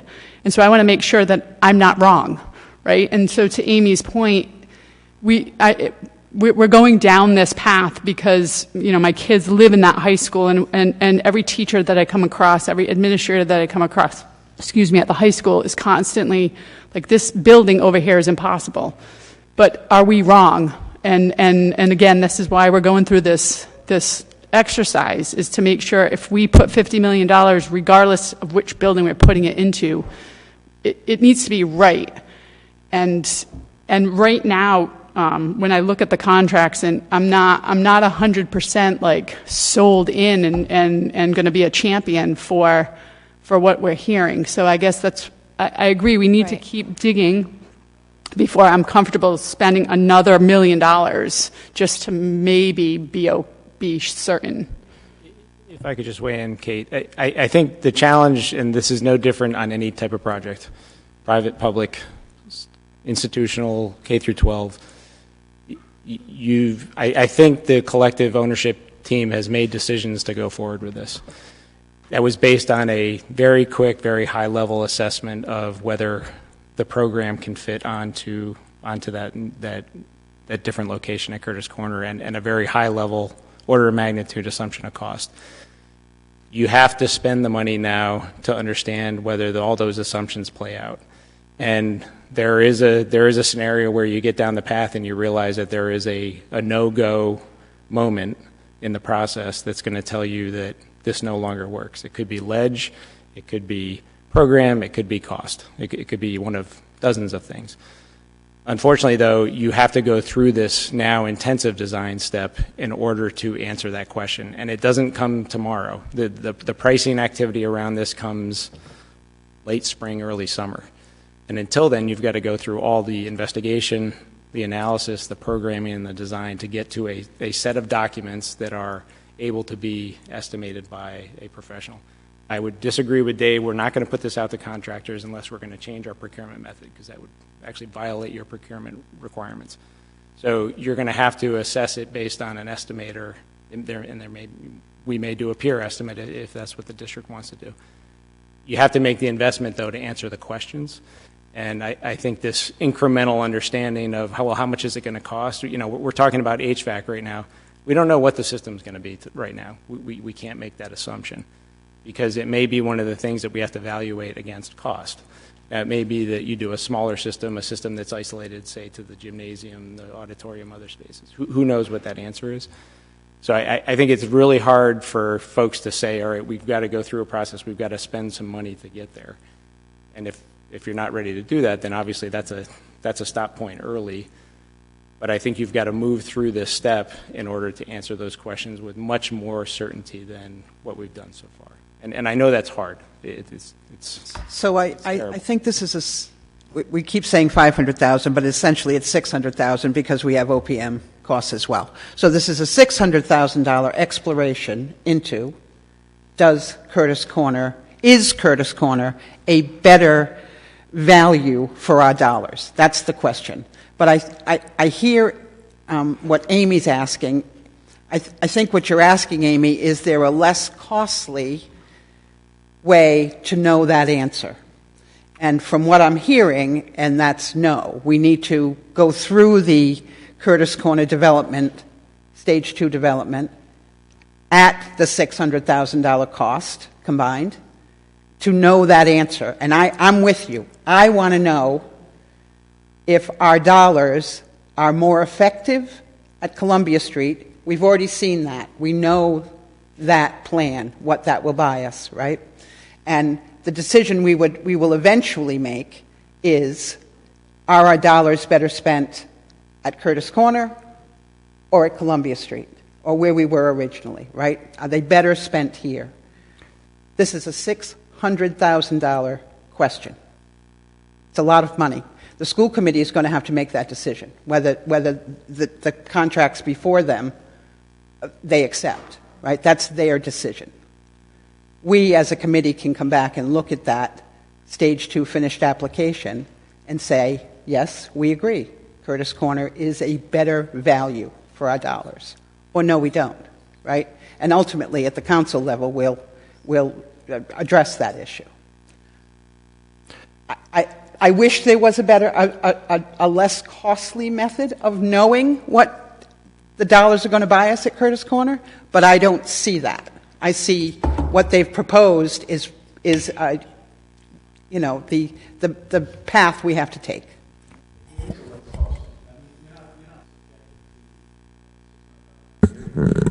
Sir. We go down the road, like Sam suggested, into late spring, early summer. We find out it's not cost prohibitive. You stop us at that point. So it doesn't cost you that much, but you do have to do the due diligence. And just a question, correct Sam, I think you took it out of context. I'm not asking to go around procurement at all, but look what happened in the stock market the last week over a virus. So those things happen all around the world. So there's a chain of events that's going to happen with supplies. A cost estimator is only going to give you statistical analysis. A general contractor or a builder will give you actuals, what his subs are seeing. So I want that real proof because that's going to have some kind of component in the price, some kind of other declaration that we want to include in that. So by all means, we'll go to a point, and you'll even like this weekend, you're going to see what that soils are like. And if all of a sudden it comes out disastrous, I can see us meeting here next week and doing that. And I would just point out that what the proposal from RGB and Peregrine is an exploration plus. It is the completed stage 2 application. So we know what Curtis Corner looks like because they did a full stage 2 on Curtis Corner. On Columbia Street.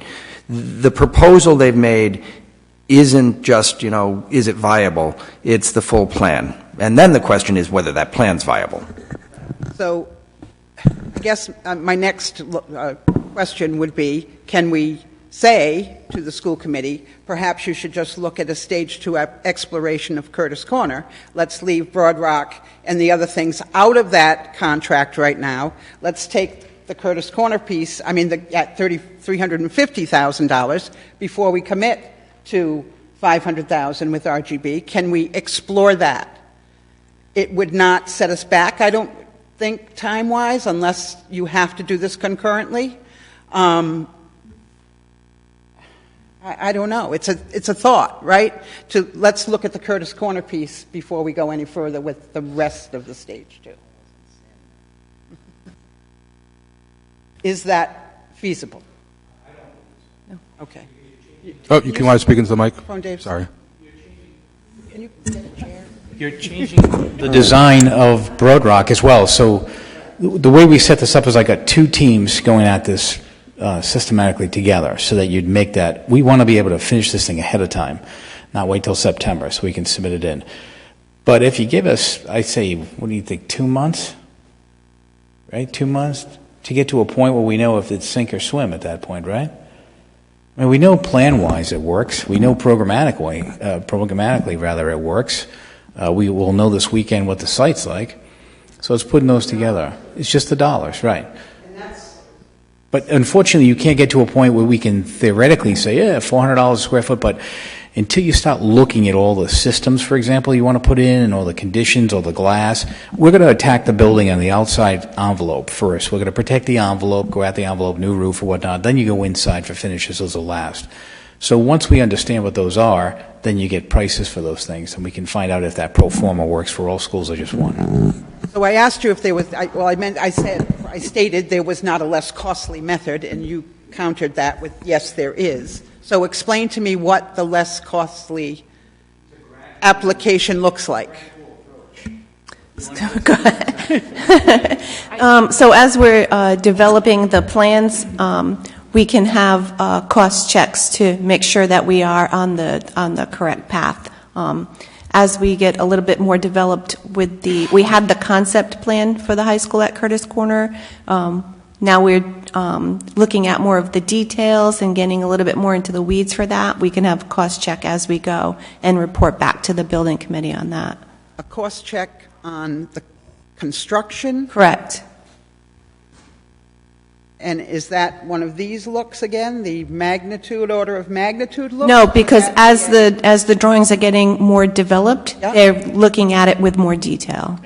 And I just wanted to mention the comment about what are you getting at Curtis Corner versus what you're getting for investment at the Columbia High School.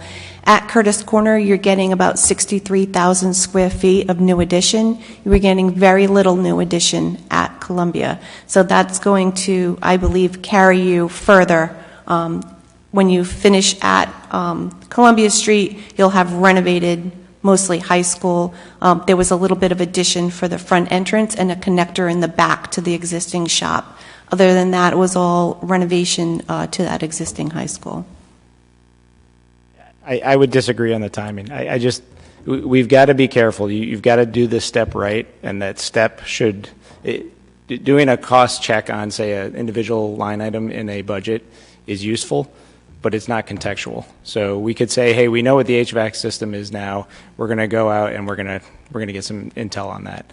That does not roll up the entire cost of the project. And this, again, I go back to my wet blanket kind of theme. We're going to have to make hard decisions throughout this process, and we can't do that in an accelerated, hey, let's do a month worth of work, then let's go get a cost check and do another month of work. We should be doing that in an iterative process, but we've got to give ourselves the time to work through a design, get a legitimate estimate around that design, and then, again, make hard decisions along the way in order to achieve budget. And that does not happen in an accelerated fashion. I think what could happen is those big go, no-goes. So if we hit a point where we realize that there's some immovable object in this process that we can't get around, then that's the stop point where the building committee may say, you know what, we've hit a stop and we don't want to go any further, and we need to reevaluate what our direction is.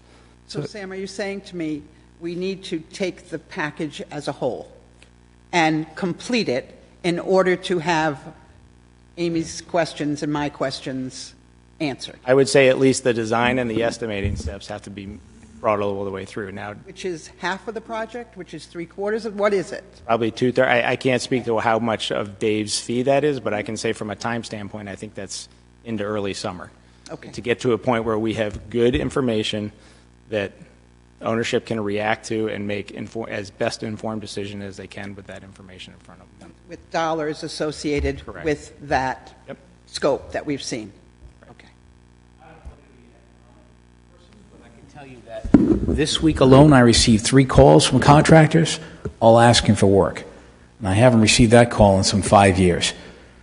So what you're seeing is something happening. We don't really understand what's happening yet because we're still very busy, but the contractors seem to be slowing down. They don't see a lot of stuff happening. So you also got to watch that as well because that'll change the cost, and that's a good thing actually for your end. Not really our end. But. And we're seeing the same trend as well on buyouts of projects right now. How long that lasts? Who knows? It's really about the sub-base and how busy they are in the market, how much you have to pull from, say, Metro Boston in order to fulfill some of the work, or areas in Connecticut to meet the workload requirements that are in the market today. Not to be glib about it, but Søren Kierkegaard said, life can only be understood backwards, but it has to be lived forwards. And that's sort of where we are. At the end of the project, we'll know, whether the decisions were all correct or whether we're happy with the result. The best we can do going forward is make sure that we're doing due diligence, that we're asking the right questions, that we're insisting on the best information we can get, and make a decision as we go. I think that it is absolutely reasonable for us to go ahead and we get to that 2/3 point in time and say, you know what, it's just not going to cut it. We've got to regroup. But until we've got that set of information, we're stuck just walking step by step, cautiously and appropriately asking the questions. If the objective is to get to a facility that meets the educational needs of the community, that allows for the sort of collaboration that we're being told is the preferred pedagogical approach, then we've got to take one step each day toward that at a cost we can afford. And again, we've got 2 things that we can play with here. The overall scope of the project. It's an $85 million project right now that the proposal is suggesting $62 million should go to the high school. They are reworking the Broad Rock project to see if some savings can be realized there, so to keep us within the cap and put more to the high school. The other part of scope here is how much of a touch, how much of a renovation you do to the Curtis Corner existing structure. They've got those 2 pieces to play with. At Columbia Street, they have nothing to play with. The proposal is $62 million, and it all comes out of itself, out of that project, if it doesn't work. If you hit an unexpected cost there, it's the project that takes a hit. You're just reducing the scope of the improvements right in that building. 46 million,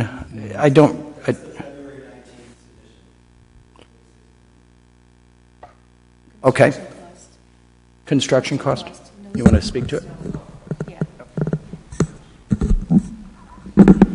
That was the construction cost only of the high school. So didn't include any soft cost or inflation. Furniture, fixtures, and equipment wasn't included in that cost. That was all added on after those lines that got you to the total project number. I have a couple of questions relative to the proposal, and either Dave, maybe you can answer it. The $500,000 for the Stage 2 new proposal, you're saying you have to bring those drawings to a pretty final point of development. What percentage of development does that count towards possibly Stage 3 drawings? And with Stage 3, as Robert mentioned, we can then solicit for that service. Are these drawings proprietary in any way for what you develop up to that point?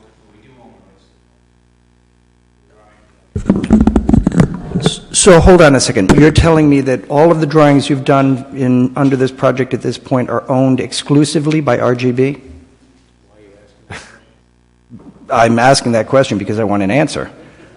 I would say that our intellectual case law about this, council. So, there's intellectual ownership of that. I think the town has the rights to the documents. Then the second question you have is how much of that percentage can be refunded, if you're asking, or deducted off schematic design. I would say... Mr. Chair, I'd like to call a break. Sure. We're going to break for 5 minutes. Do you want me to answer his second question? We'll wait until he comes back.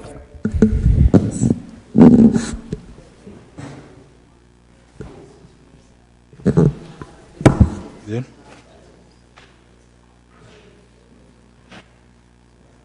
That was the meeting that I was in.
Can you pull up the figures for stage 2 as we from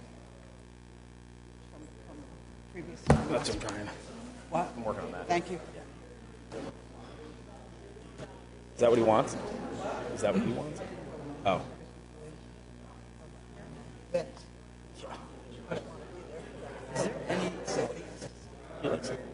People in the community have been concerned that there may be questions to whether RIDE would require a new stage 1 if we get too far away from Is it? Oh. So stage 1,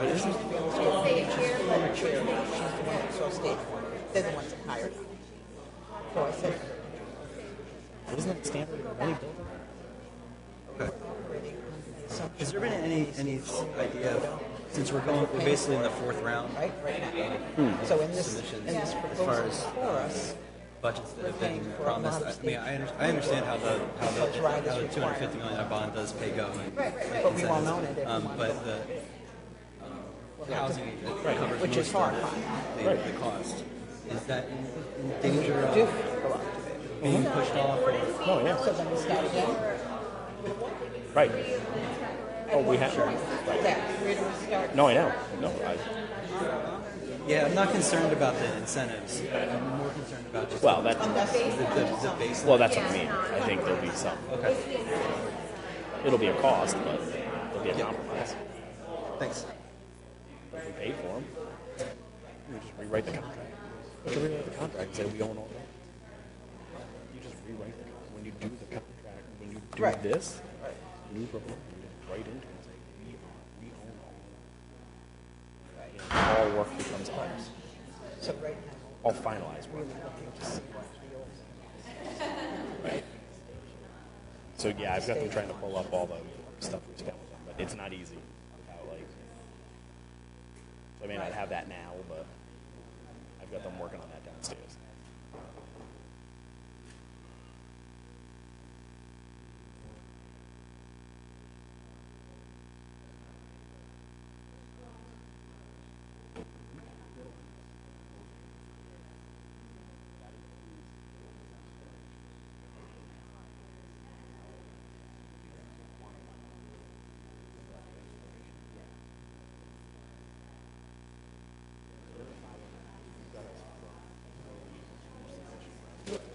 Yeah. Yeah.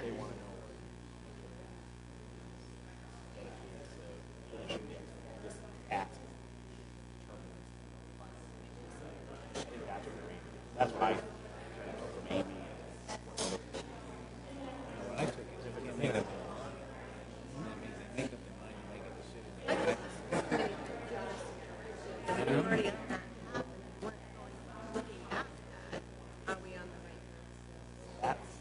Maybe that's our misnomer. I mean, That's what we understood.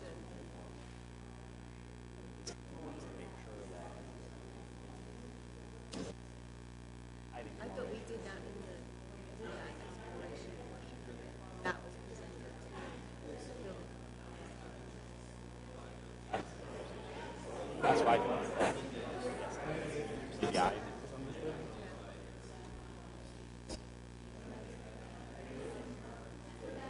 But that's what I was thinking. We're doing more exploration. How much more is happening?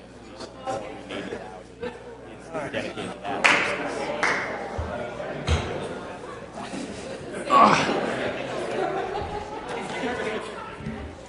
All right, folks, I apologize for the quick recess, but we are back at 10:25. If everyone could please take their seats. And Rob, if you want to... Yeah, I apologize, Mr. Chairman. I was sort of caught off guard. And I will say this.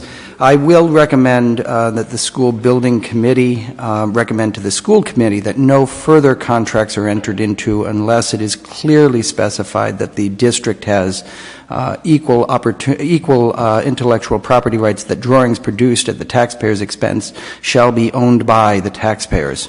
I'm not sure Dave fully understood the question, but that's the objective. We will not, if my advice is heeded, be entering into any agreements unless the intellectual property rights for drawings associated with this project are owned by the taxpayer. What you're referring to is the current proposal? The current proposal and the materials that are relied upon for the current proposal. But again, that's a subject for another another meeting. Right. And your understanding was different, I guess, or there was miscommunication, or am I digging too deep? I think you're digging deep here. I don't want to, air a legal dispute, but I don't want to have a legal dispute either. So, again, my recommendation to this committee is that we do not recommend to the school committee that they enter into any agreements unless the drawings associated with the work product from the A&E firm are the intellectual property, that we own intellectual property rights for those work products. Beyond that, with regard to prior work product, I think we need to have a conversation with RGB.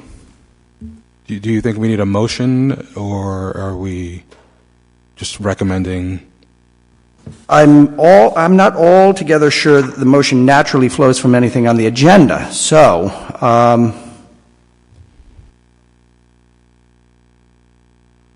I think we can leave it as, simply an observation in the minutes that intellectual property rights are important, and that intellectual property rights for drawings drafted at the taxpayer's expense should be owned by the taxpayers. So I'd like to see that formally communicated to the school committee. Is this not coming on their agenda March 10th? So I'd just like to see this committee send some kind of a communication to the school committee that says this is in fact in question.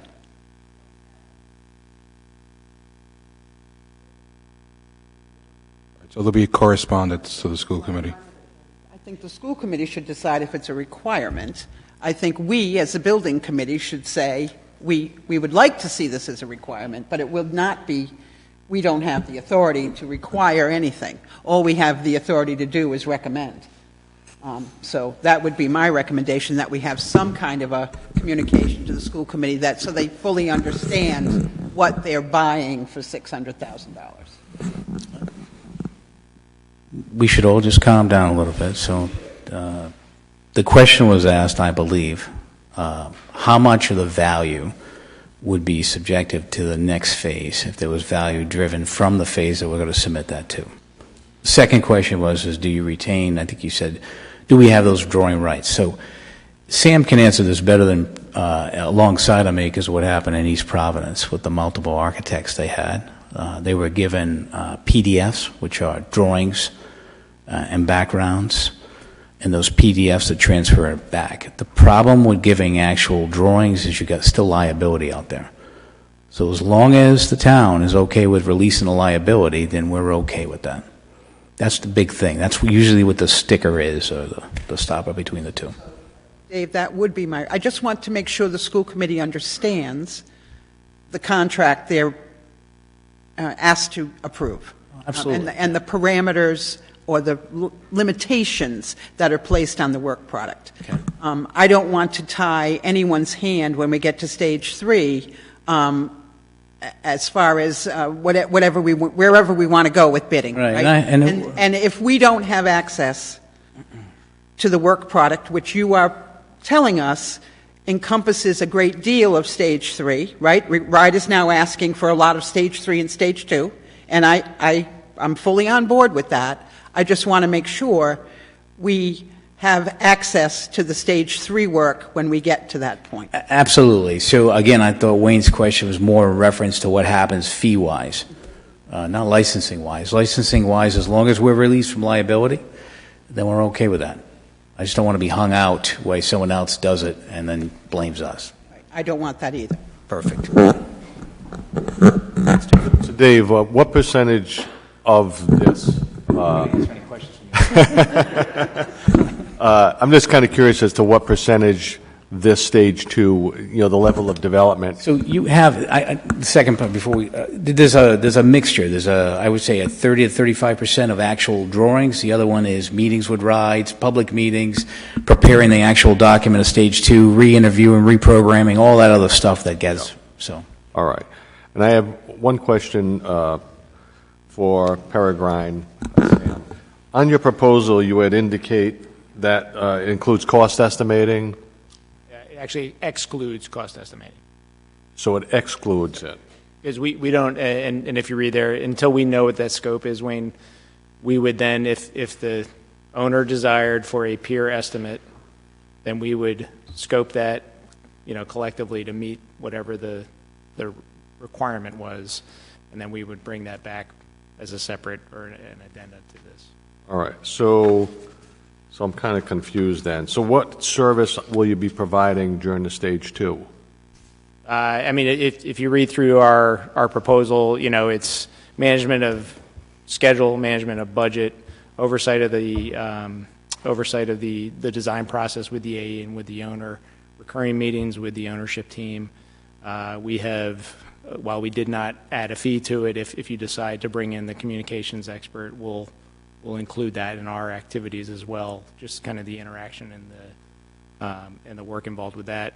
We include the solicitation of AE services at the end of this time window. So typically what we would see is that would happen closer to the bond, where you would go out to the market, solicit for that AE service, as we've just been talking about, and then go through that selection negotiation process along with the owner.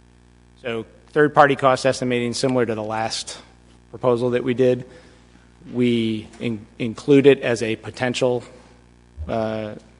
scope of work for us, but we don't know exactly if we want to do it. RIDE doesn't require a peer review at this point. They do require it once you get into stage 3. Our recommendation would be that you would do it here because it's so important to get cost certainty on this process. And we just think that's the right path, but the owner does not have to pick that service whenever we decide how to scope that up. So we're not going to get like a second set of eyes, estimate-wise? All right, but it's not going to be from your company. Currently, we do not have a peer estimate in this scope of work. Can I just in the contract, in this proposal letter, Sam, activities to be performed, cost estimating is the second one.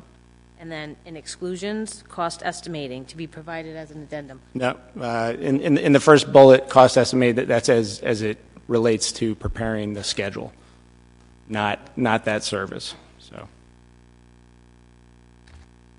I can see how that could be confusing. Yep. And I just got one final question. I promise my last one. Do we know what the cost was for the initial stage 2 cost that was paid to RGB? 228. Was that the entire contract?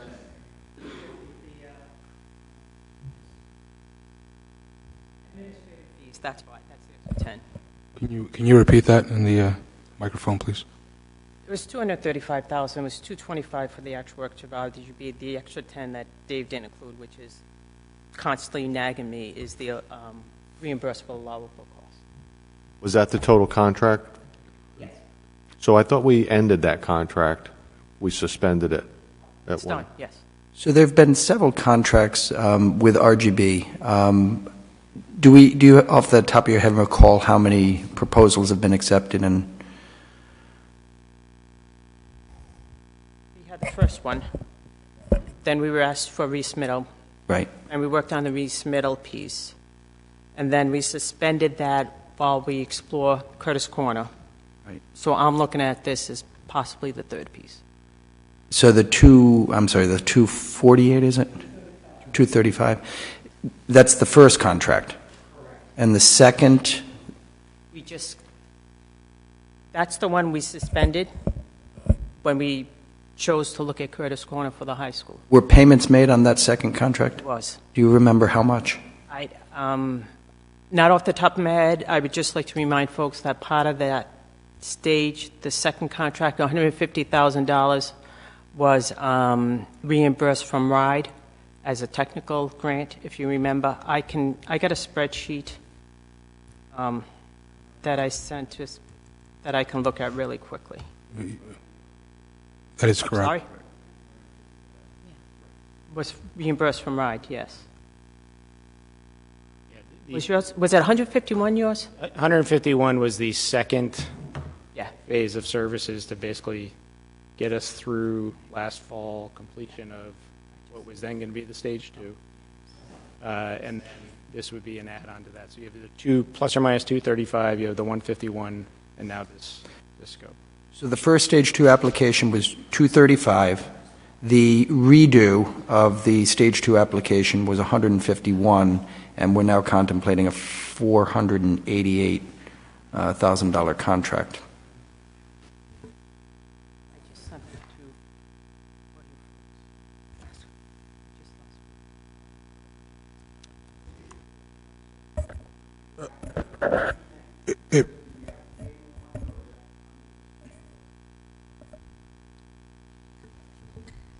So the question from the audience was if we were to abandon the Curtis Corner approach and go back to Columbia Street, are there additional costs to be incurred? And the answer is yes.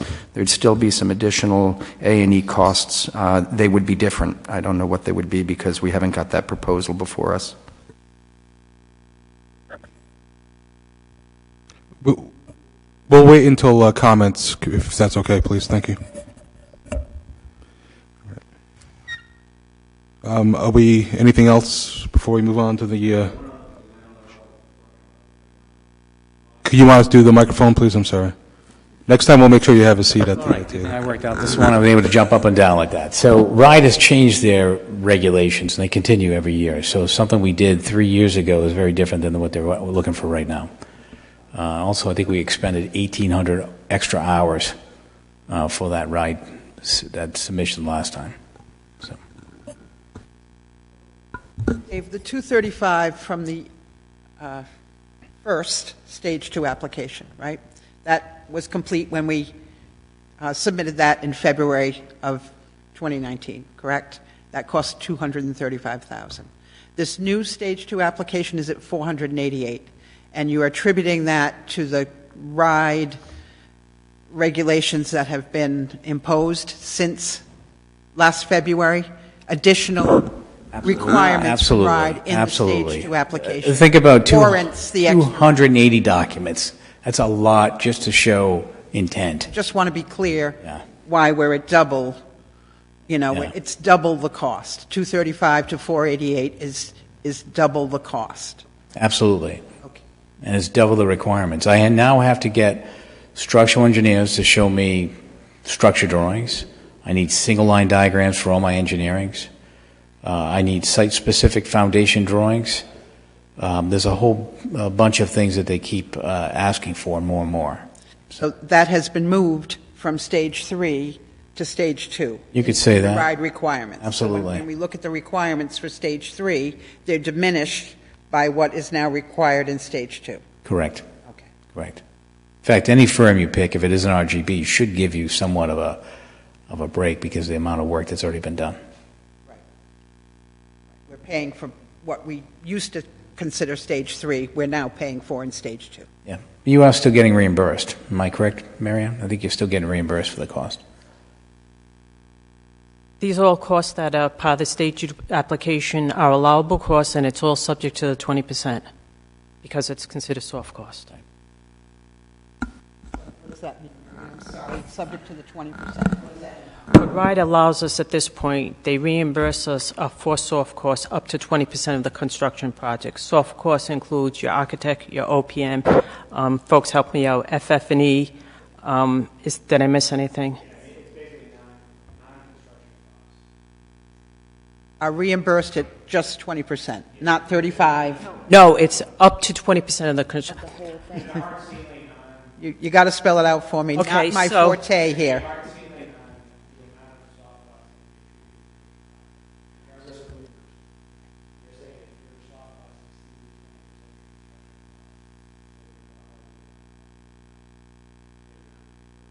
So let's use some numbers here. You have a $10 million project. Let's talk about $488,000. Let's no, just hear me out so I can explain this. $10 million project, $10 million construction project. 20% of that is $2 million. So why would we RIDE at a current 35% will reimburse us the 35% of soft costs up to the $2 million. So if we had soft costs of $2,001, the $1 million will not be subject to the 35% reimbursement. The full $2 million will be subject to the complete the 35% reimbursement. $1 will not. So at this point, until we know the exact construction cost, whatever that construction cost, 20% of the soft cost will be reimbursed, combined and reimbursed. Combined over the project. Over the project. Gotcha. Anything above that 20%, so if it's $2 million, the $1 above will not be reimbursed. Gotcha. It did. It did. Thank you. I need it in black and white like that, not the... All right. We're going to move on to, unless anyone has anything else, we're going to move on to item number 8, which is invoice payments anything that's out there currently to review? Okay. And we've already talked about the contract in a previous item. All right. Before we move on to item number 9, if it's okay with the committee, I'd like to move item number 11 ahead so that folks can share their comments before we discuss the possible vote on requesting the town council to seek state authorization to place a bond referendum question on the ballot to be voted on during the November 3rd, 2020 general election. You want a motion on moving number 11? Yes, please. I'll move number 11 up on the agenda. All right, second? All those in favor? Aye. Motion passes. So at this time, I'd like to invite the public to come up for... Can we get the podium? Oh, sure. Up, please? Who? I don't know how to do that, so... We got someone, hold on. Do you need help or you're all set?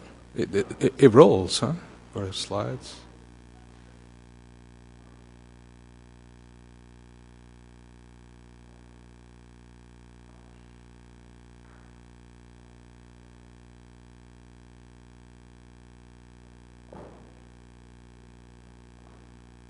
Where did Rob go? I don't know.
All right, we're going to, out of time constraints, I'm going to limit everyone to 5 minutes. I have the timer, so if I do ask you that you've reached your 5 minutes, I'd appreciate it that you end shortly thereafter.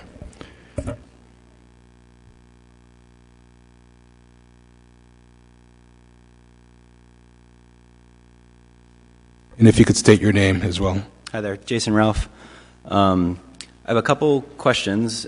I don't know if can there be questions? That can be limited, sure. Okay. Because there's a lot of confusion over all these numbers going back and forth. We talked about the $46 million at Columbia Street versus the 60. I guess we're at 66 now if we're taking 4 out of Broad Rock to add to the high school, and we're talking about that as being apples and trying to come up with an apples and apples comparison between Columbia Street and Curtis Corner. And it's very hard for the public to do that when the last number they heard was 46 in February. And I understand that there are soft costs that were not included, but it's also hard because I've given some comments at previous meetings, and I feel like the Lorax, I speak for the elementary schools. So that being up at 62 or 66 million involved taking $9 million away from the elementary schools and now $4 million away from Broad Rock. So I don't see how we can be talking about an apples-to-apples comparison when the previous submission included $15 million at the elementary schools, and I believe, or I can't remember what the exact numbers are. I mean, the original plan prior to the election was $30 million at the high school, 25 at the elementary schools, and 15 at Broad Rock. So these numbers are just kind of going back and forth. And it's really hard for the community to make that apples-to-apples comparison. And when we hear things like we're talking about the same $62 million at Curtis Corner that we were at Columbia Street. I'd also like to point out a couple of other discrepancies. People keep talking about the November submission. I believe it's actually a September submission. I think the the answer comes back in November, but we have 2 fewer months to get this done. Is that accurate? So I'm concerned that we're at this point where we're still in the process of deciding which direction we're going to go, and we're only 6-7 months from when a submission needs to go in. I think it's hard for the public to see their elected officials and this board still kind of bickering over these details when it's again getting down to the line. We've been through this before. In the February submission, the public didn't even get a chance to see the stage 2 before it was submitted, and the council and the school committee also made decisions before seeing these. So there's concern in the community that we're going through this process again, and we're going to get to that point in, say, late August, where is the community completely on board, and have they seen the plans, and are we going down this path again? So that's all. Thank you.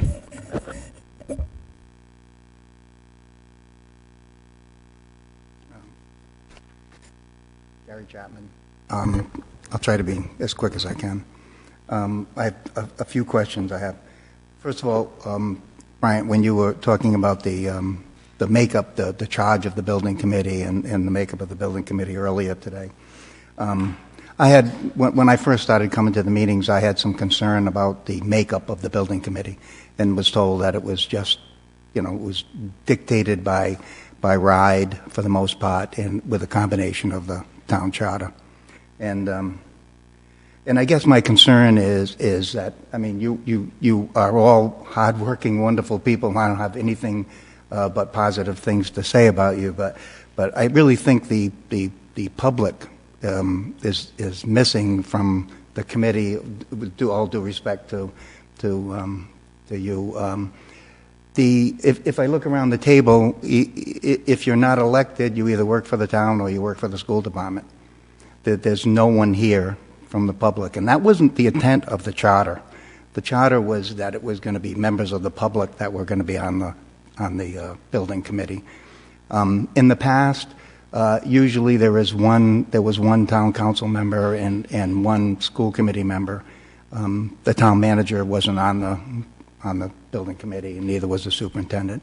Now, I know there are requirements from RIDE, and you have to meet those, but the public members, I think, could have been, members of the public, and I think maybe we'd have a different feeling for the way things move on. That was my only comment on that. The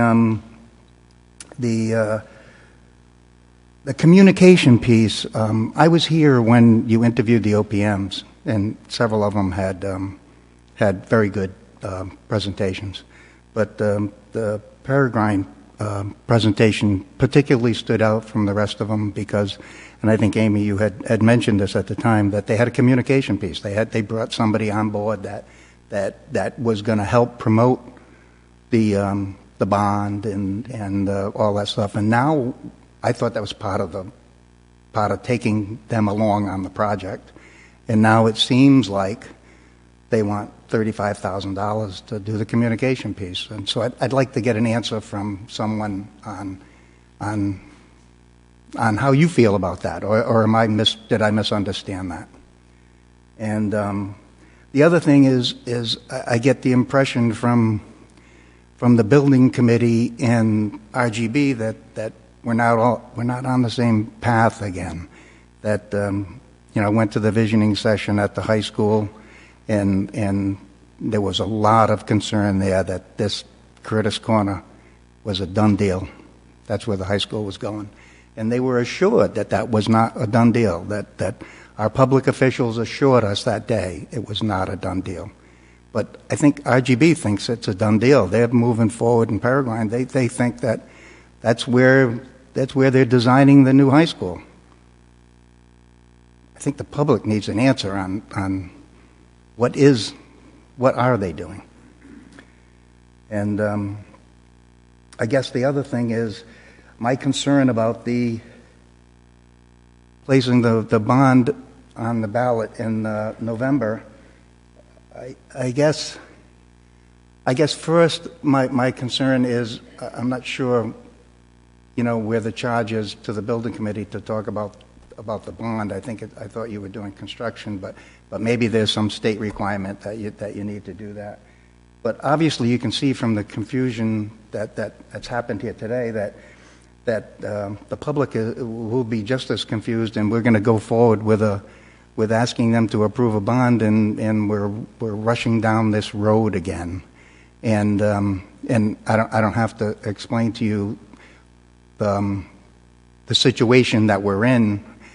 In the election in 2018, we had a plan, and that we were moving forward, and then there was an election, and the plan changed, and there's going to be an election in November.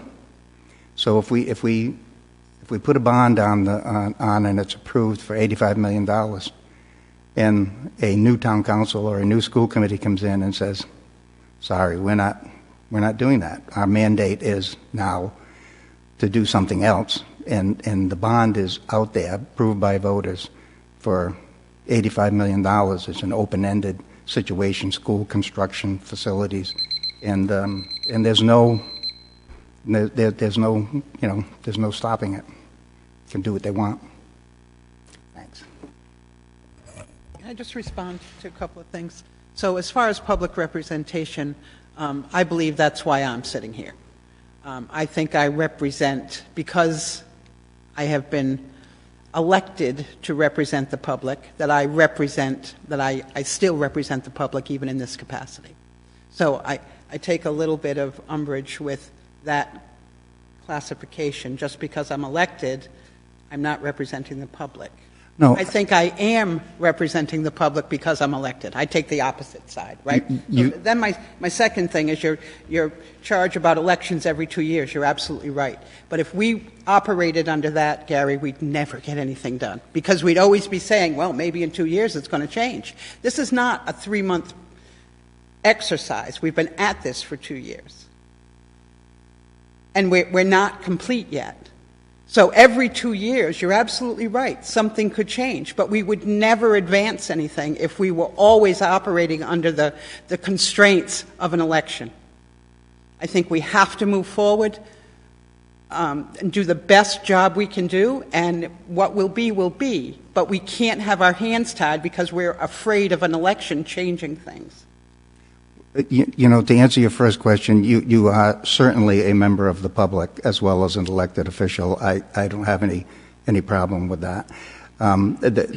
What my concern is that since you serve on the town council and the rest of the people in here are either members of the school department or an elected official on the school committee or work for the town.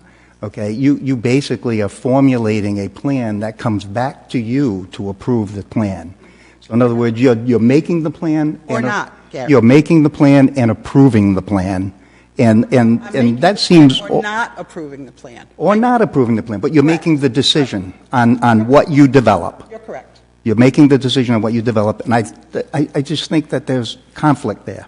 That one of you per body would make sense, but when you make the decision and then approve your own decision, or disapprove your own decision, I think it's not right. But and as far as the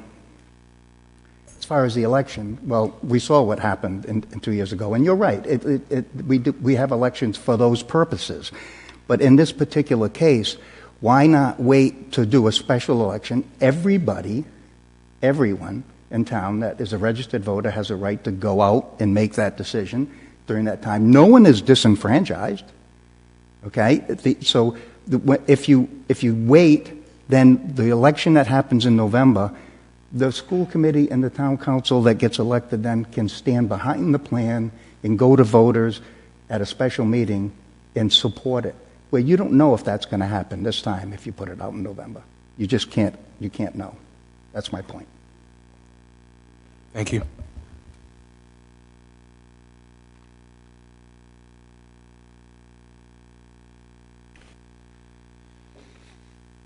Roland Benjamin. I want to address the vote on when the bond referendum may take place. Two of you on the town council have seen, you already know my points. I won't necessarily go through them all. But we are at a point where we hear two different messages coming from this whole meeting, and we've seen it a lot, that we have to move quickly in order to get something done. We have to move to get this bond going so that it can be available in November. And then we also hear something else. It says almost verbatim, we got to give ourselves the time to make tough decisions. This was coming from the OPM. We can't do this in an accelerated fashion. My concern right now with what we're dealing with and what we're seeing here is that we're going to move forward with to authorize an $85 million, and you might just be endorsing this to the committees and the councils. I'm asking you not to do that, because the committee and the councils, that bond referendum, regardless of future elections, is a blank check. There is no language that we're going to be able to do that can completely protect ourselves. We just saw another example. We see it every single meeting. There's some conflict in contract language about intellectual property on this. These are the kinds of things that make this $85 million a blank check, and we don't even know the project scope. We heard that on the vast majority of this project, we are basically starting from square one with the Curtis Corner thing, and that's fine. So then let's put us back to March 18th, March 19th, when I was on the school committee and we voted for this original plan. On that day, it was inconceivable for me to say, let's put a bond vote in November of 2018. And yet, here we are today, making the same consideration. We're probably going to hear that we've moved ahead a little bit further. We're further along than we were in that 2018. But I've also heard that we're starting from square one. And we can rush this, but I just don't think it's a good idea to put an $85 million blank check in a general election. That's all. Thank you.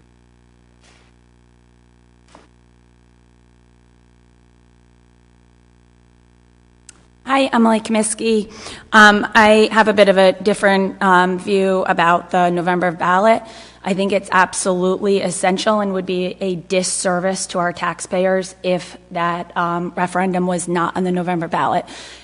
Research shows over and over again that the greatest number of voters shows up to a general election. So whether people have the opportunity to go to a special election or not, I don't think that's the argument. I think that we have to look at what the research in the data shows. And the data shows that people simply don't show up to special elections, but they do a general. We have the opportunity to move forward. And with this size bond that's going to affect every single one of our taxpayers, I think it is our responsibility to ensure that that referendum goes on the ballot where the most voices are going to be heard. Thank you.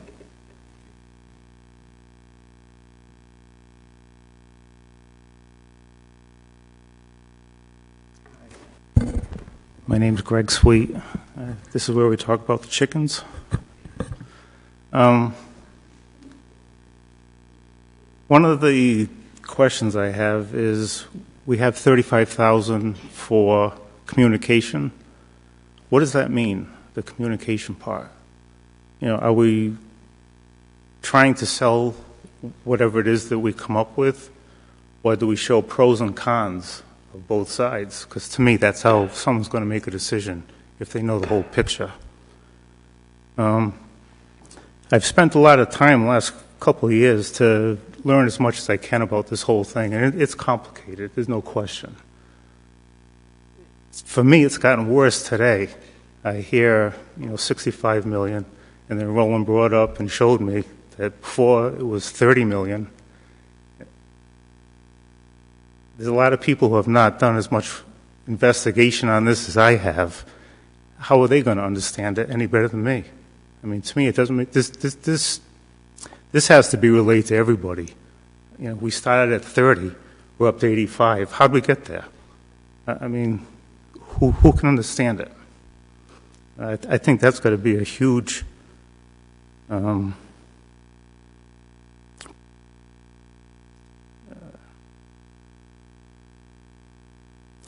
undertaking on everybody's part to bring everybody up to speed to where it should be, so that everybody has a complete excuse me, a complete understanding of this. That's it. Thank you.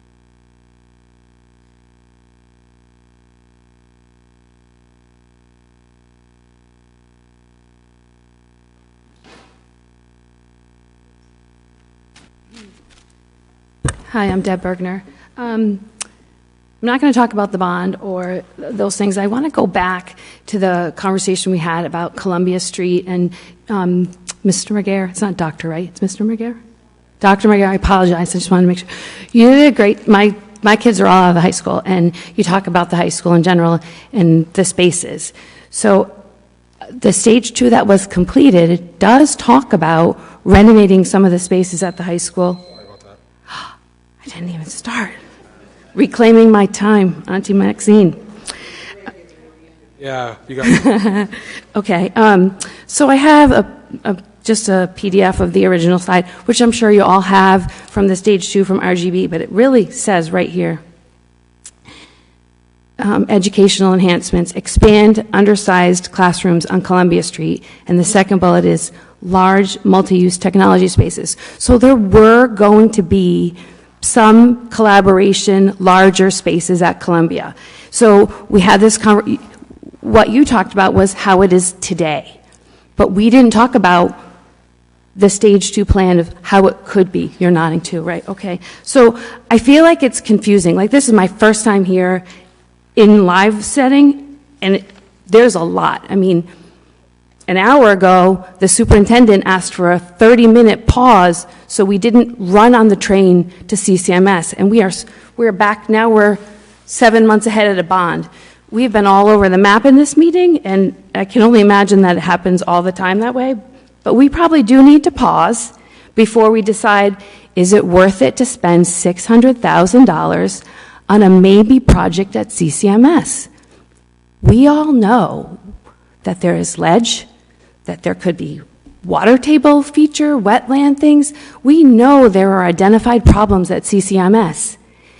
No one's telling me that at Columbia Street there are some clear known stumbles. The extent of the damage or the extent of the remediation that we might need to do at the site at CCMS is unknown, and that's only going to diminish what we provide for our kids. I think everyone in this room could say, we want what's best for the kids today and in the future at the best possible price. We all want that. It doesn't matter if you want it anywhere. I think we could all say, yep, that's our charge. But we're going to spend $600,000 trotting down CCMS when I see and have heard about multiple obstacles at unknown costs. That's what it's like for me in the audience, and that's probably what it's like for me in the community. It's also unfair to ever say that we're just getting on the train, because if I read the quotes just from today, it's shocking. So one of the things was, we're on our third set of design plans. Wow, right? If I told that to my neighbors, they'd be like, this place is a mess. How about, none of the work has been thought through? That's a quote. Rob, you had a good one, that we won't know if we did the right thing until we're at the end of the project. I think about Broad Rock Middle School. We all now, 20 years later, say, oh, we should have never done that. We should have, could have, would have done something else. I don't want to be living in this community and go, we didn't do enough to stop us from doing Broad Rock 2.0 with CCMS 2.0. I really plan to live here another 20 years. Some of you may not be working here. Some of you may not be retired. You might not be the elected officials. But in the end, we all say that. And everyone here has heard us say, we should have never built Broad Rock. That should have been this. But we didn't do that. So again, before we spend $600,000 going down the CCMS site because the superintendent felt like it reminded her of where she taught, and I don't mean to say that, but it's what you said, to go down a road that we don't need to go down. What can we do at Columbia Street that makes sense? What can we do? And you hear other people talk about the elementary schools. We've lost our focus maybe we need to scale down the project. That was something that we talked about, or that was just said here. We went from 6 simultaneous projects. Maybe we just need 1, and to do it right for the people. I don't know. I do appreciate that you're all here. You are all either elected or working for the town, and you might be running for re-election or something. So everybody here couldn't possibly grandstand or work on their own personal agenda. And I do feel like there's no community person here saying, you're costing me what and you're building me what. At the end of the day, if you build me a fancy new auditorium at Curtis Corner, that's what someone's going to say, well, we have something that's serviceable and good at Columbia Street, but you spent your money that way? I don't know. I have a garage on my house. Do I need another garage? I don't understand why we've pivoted this way for one suggestion, and it's cost us so much, and it's going to cost us another $600,000. And you talk about the town budget and the school budget and all these things. We're just throwing that around. I'll go back to the little old lady that lives in Wakefield, who's a retired teacher, who holds her fire tax bill in her hand and then says, I have a leak in my roof that I don't know how to fix. I have to figure out how to pay my bills. That woman didn't repair her roof. She patched her roof. She lives here. I think about her every time I come before the public bodies, because we are literally asking her to do more every time. And she's got that roof. Just hold that in your mind. I'll tell you where she lives if you want to know. Thanks. Thank you. Is there anyone else from the public that would like to comment?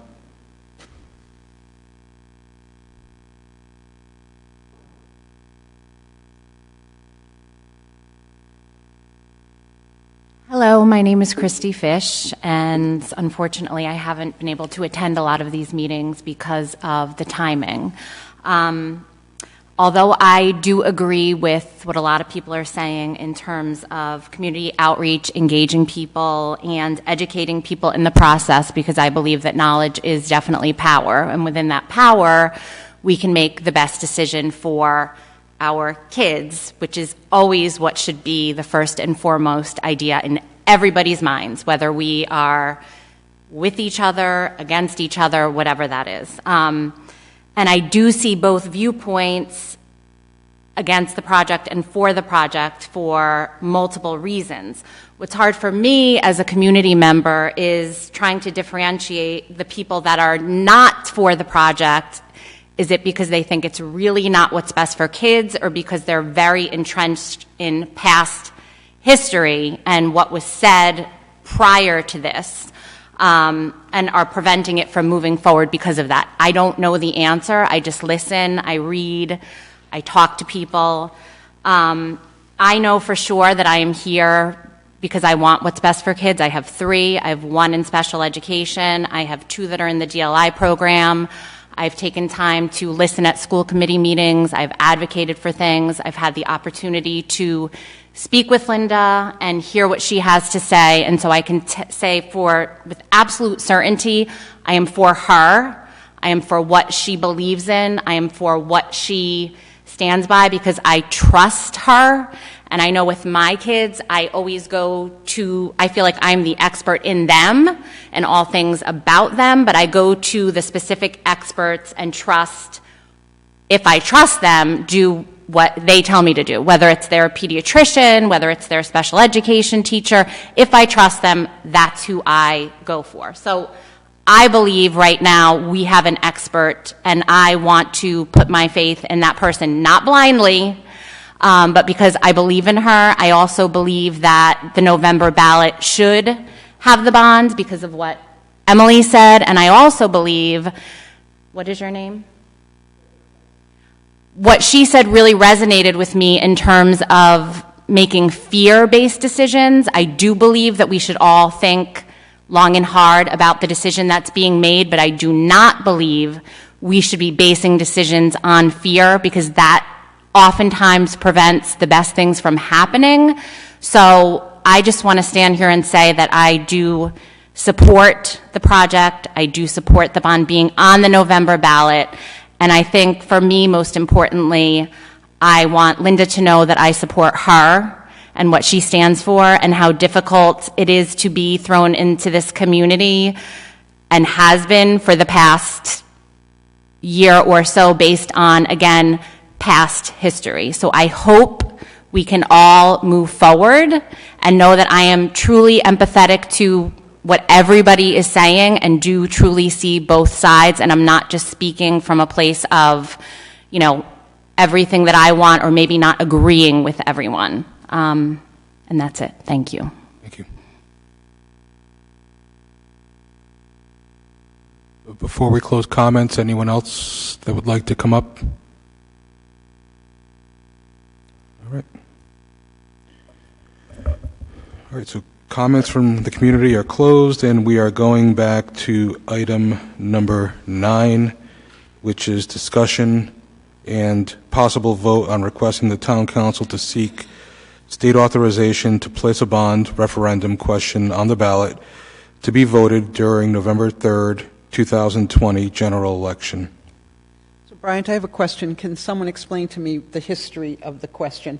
As it has been before the school committee? Is that what I understand? And the school committee has asked the building committee for their recommendation on it? Why are we here as a building committee? Why are we addressing this as a building committee? I thought we were asking the town council to do this, not the building committee. I thought the building committee recommended to the school committee, who then recommended to the town council. Yeah, so I've watched the January 28th meeting, and I think the intention of the school committee was to go directly to the town council and ask. The resolution before the school committee, however, identified the school building committee to recommend to the town council, and that was the vote. The vote was technically a vote to request that this body make a recommendation to the town council. So does it seems a little circular to me, right? So how does this question now get before the town council? So I think the question is before the town council because of a question that was raised at a budget workshop on Monday night. This body could, in my view, take action based on its assessment of those things that are within its purview. The school committee, as we've discussed, school building committee, as we've discussed today, has as its purpose to oversee the design of school buildings. If we believe that we're going to be far enough along in the design that a November ballot question is appropriate, I think it would be appropriate for the building committee to say, we think we're going to be far enough along that the public will have enough time to digest the application, that we have confidence that there will be an opportunity, a meaningful opportunity for the public to evaluate what the question relates to. I don't think that we've got anything beyond sort of that which is in the committee's purview, which is just that, oversee the design. Are we going to be ready for November is the question. I have a question. If the town council were to approve the going to the General Assembly for permission to place this on the November election, are you fully committed at that point, or can you change your mind? No. In fact, this question's coming at the town council from a number of different places, and I expect, and may make the need for committee action here today moot, I expect that on the 9th of March, next Monday night, there will be a resolution before the council to discuss, directing the finance director and the town manager to work with bond counsel to draft the language that will then come back to this town committee, the town council, to approve. So I think that the next step in this process really is just to decide, have the town council decide whether or not to take a step toward language. We have to draft language first. We need bond counsel to draft the language of a state legislative authority. We haven't got that, and it takes some time to do.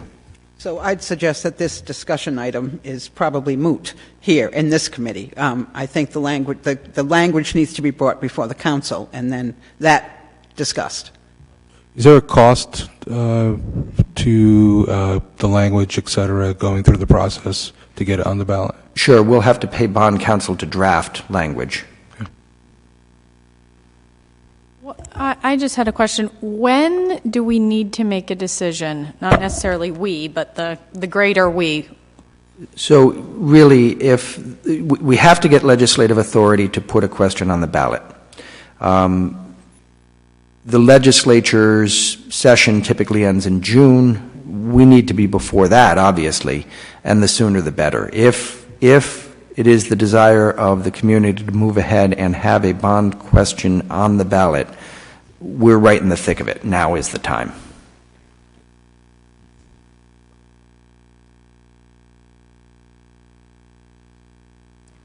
Okay. So I guess the question to the committee is, do we take any action? Do we need to take any action? The other question would be, is the council expecting a recommendation from the school building committee? That's probably a question to be asked. So I would make a recommendation that this committee takes no action on this question. I don't think we can recommend to the town council to put the question on the ballot because we don't have the question yet. So I will need to see the bond language before I can make that decision. I don't know how, I guess as a building committee, we could say to the town council, get some bond language, but I think this is premature here, and I think it's unnecessary in this committee, to be honest with you. I would recommend that we take no action as a building committee on this question. Are there other thoughts or other suggestions for anyone else? As a practical matter, I think that this committee's taking action or in not taking action will not make a difference in the process.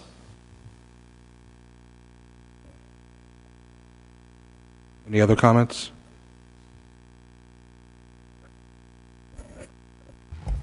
Brian, I had a question on one of the comments made by the public relative to what kind of going back and forth between the high school and now going over to Cole. In our role, Curtis Corner. Coles East Greenwich. Coles East Greenwich, and I'll reference that in a second as well. But our role as members of the building committee, it seems as though the school committee should be the one giving us direction as to where they want this high school to go, not the building committee. I sat on the building committee in East Greenwich. It was very clear before we even organized as a building committee as to what was going to get done. We weren't making those decisions, and that's what we're kind of doing here, and I think everybody's really having a difficult time making that decision. I think the school committee needs to tell us we're going to go to Curtis Corner, and that's going to be the direction, and then we can move forward from there. I don't know, I'm kind of caught in the middle of this as to what our role actually is, and we seem to be kicking this can down the road. William, that's why I asked that question earlier, because after the Monday night meeting when I put out, what I had said, and then I thought about where had I read that, and then I'm like, I hadn't read that somewhere. Mm-hmm. So then I started looking for the actual verbiage, and that's why I brought that up in the beginning of the meeting today about what is the true charge, specific or more clarity or clarification. I agree. I mean, that's what was, the Jacob study and all of those things were done initially in the school committee, then gathered all that information. I'm not an expert on what needs to be done at those schools. I certainly have information when it comes to the building portion, but those are things that should have been vetted before, and now here we are again at the 11th hour still discussing them. Can I? Sure, go ahead. Just kind of facts. On January 22nd, this body voted to send to say that we were going to have Curtis Corner be the focus for the stage 2. And it went to school committee, and on January 28th, the school committee voted 6-0 for Curtis Corner to be the commitment for stage 2 application. What was the actual question, though? I think it was. Yeah, that's. Do you want ours? Do you want ours? I think We had a different slight interpretation on that, I think, from the Do you committee. want me to read what our recommendation? Sure. At the meeting of the South Kingstown Building Committee of January 22nd, 2020, the committee voted to recommend that the South Kingstown School Committee move forward with the Stage 2 application with Curtis Corner Middle School as the site for the high school. That's right. There was a recommendation, and then there was a direction from the school committee. That's correct. Do you want the school committee in minutes? No, we're talking about the meeting. The question is also, That was the building committee. there were two discussion actions, and they were the one that Ms. Savasano just referred to, and then there's the one regarding the bond, recommendation to building committee for consideration of bond vote taking place in fall 2020 general election, unanimously approved. So both of those questions were basically asked and answered at that same meeting.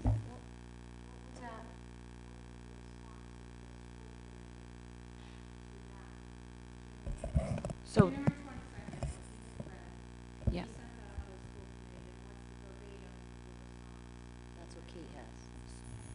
So there were two, right? So the one that she just referred to, discussion action, move forward with facilities project stage 2 high school location as Curtis Corner. Discussed, voted, unanimously approved. And then the second being recommendation to building committee for consideration of bond vote taking place in fall 2020 elections. Did we actually vote on that one, though, the second part? I don't remember voting on that. This is school. Oh, sorry. Okay. Sorry. Thank you. Moved, voted, unanimously approved. So both of those were on the same agenda. Both of them were approved. Correct. Thank you.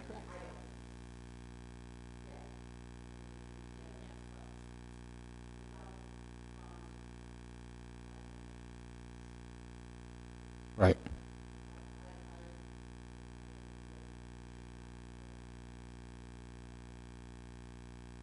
However, it seems to me, based on what the other item, is that, am I unclear that the decision has not been made that we are moving forward with Curtis Corner as the high school? Isn't that what that just said? That our direction comes from the school committee.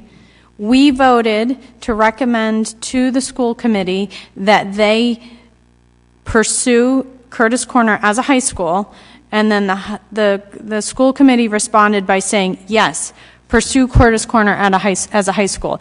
So based on our discussion today, it seemed like there was some confusion about that and the clarity of it. But unless it turns out the sky is falling, Curtis Corner should be our future high school.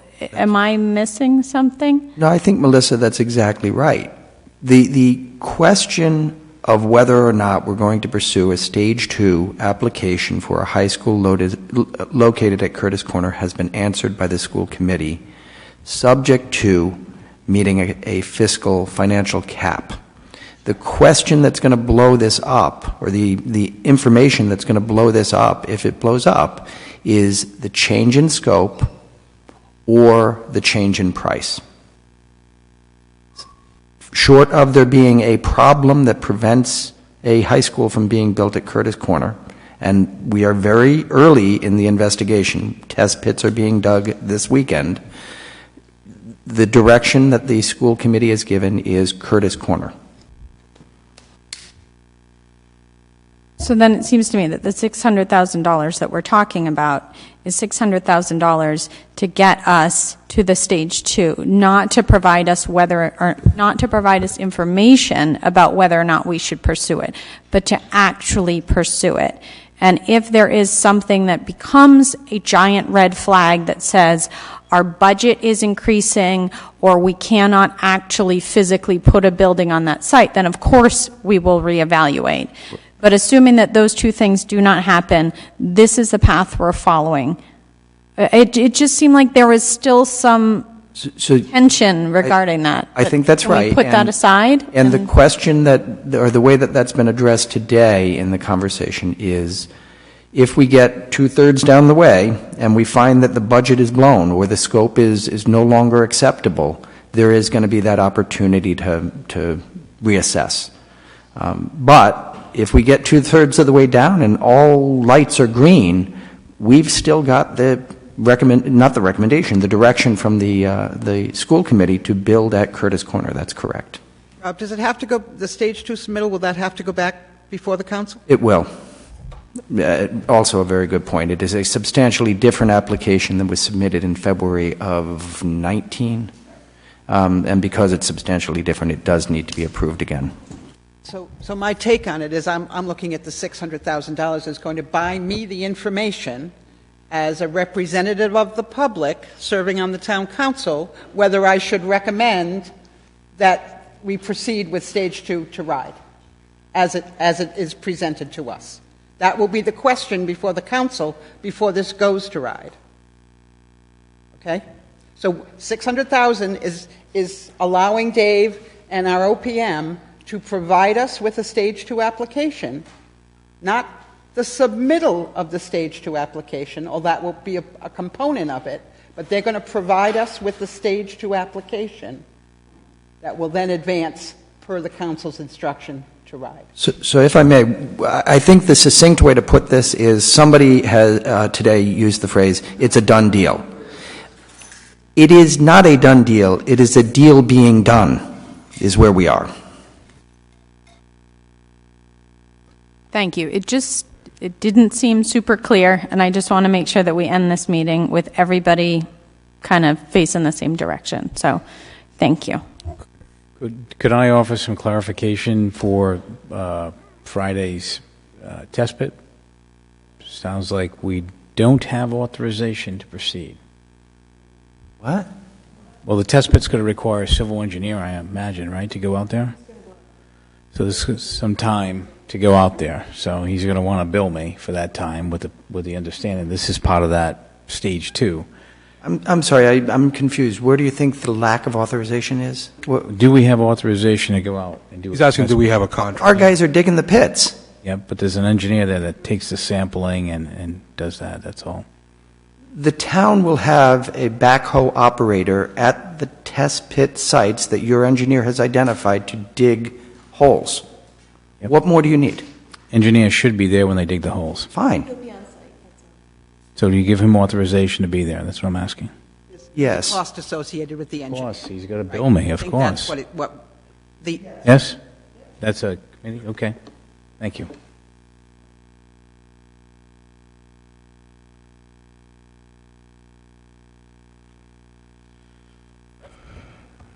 All right, so we're going to move on from, I think the consensus of the committee is that no action be taken on item number 9. Do we have to vote on that? I don't think so. Okay. What's the time frame as far as whether or not a bond question can be put on the, like, what is the time frame? Is like, we don't vote on this.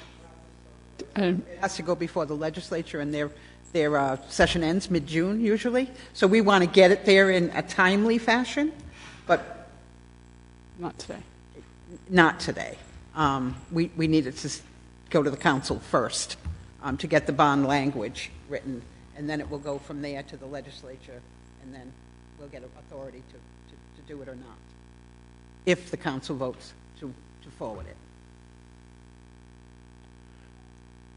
All right, so we're going to move on to item number 10.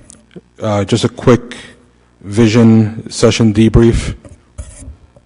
That was the meeting on the 25th, was it? 22nd? 22nd. 22nd. So the superintendent, the town assistant town solicitor, the town engineer, and I were over at the high school cafeteria, and we talked took questions about the proposed relocation of the high school to Curtis Corner. I'd say there were about 100 people in attendance. A number of very good questions were raised by members of the community. We've done our best to answer those questions. The video for that should be available somewhere. It's available on Clerk Base, right underneath the school department's agenda. Perfect. So for anyone who'd like to view that, that meeting, it's available online. I have a question. Sure. So the contracts with Peregrine and with RGB, do those need to go back to the school committee for approval and then back to the town council for approval? Or Just the school committee. just school committee? Okay, thank you. Rob, are there any next steps being taken post-meeting? We're working to schedule another similar meeting at Curtis Corner. We haven't got a schedule for it yet, but another meeting like the one that was held at the high school will be held at Curtis Corner. Right. And there was a portion, because of so many people, Kayla made the decision to go with only item agenda number 1. Yeah, originally the plan for the day was to have a panel discussion with question and answer, and then roundtables to sort of do charrettes around what folks would like to see at Columbia Street should Columbia Street be abandoned.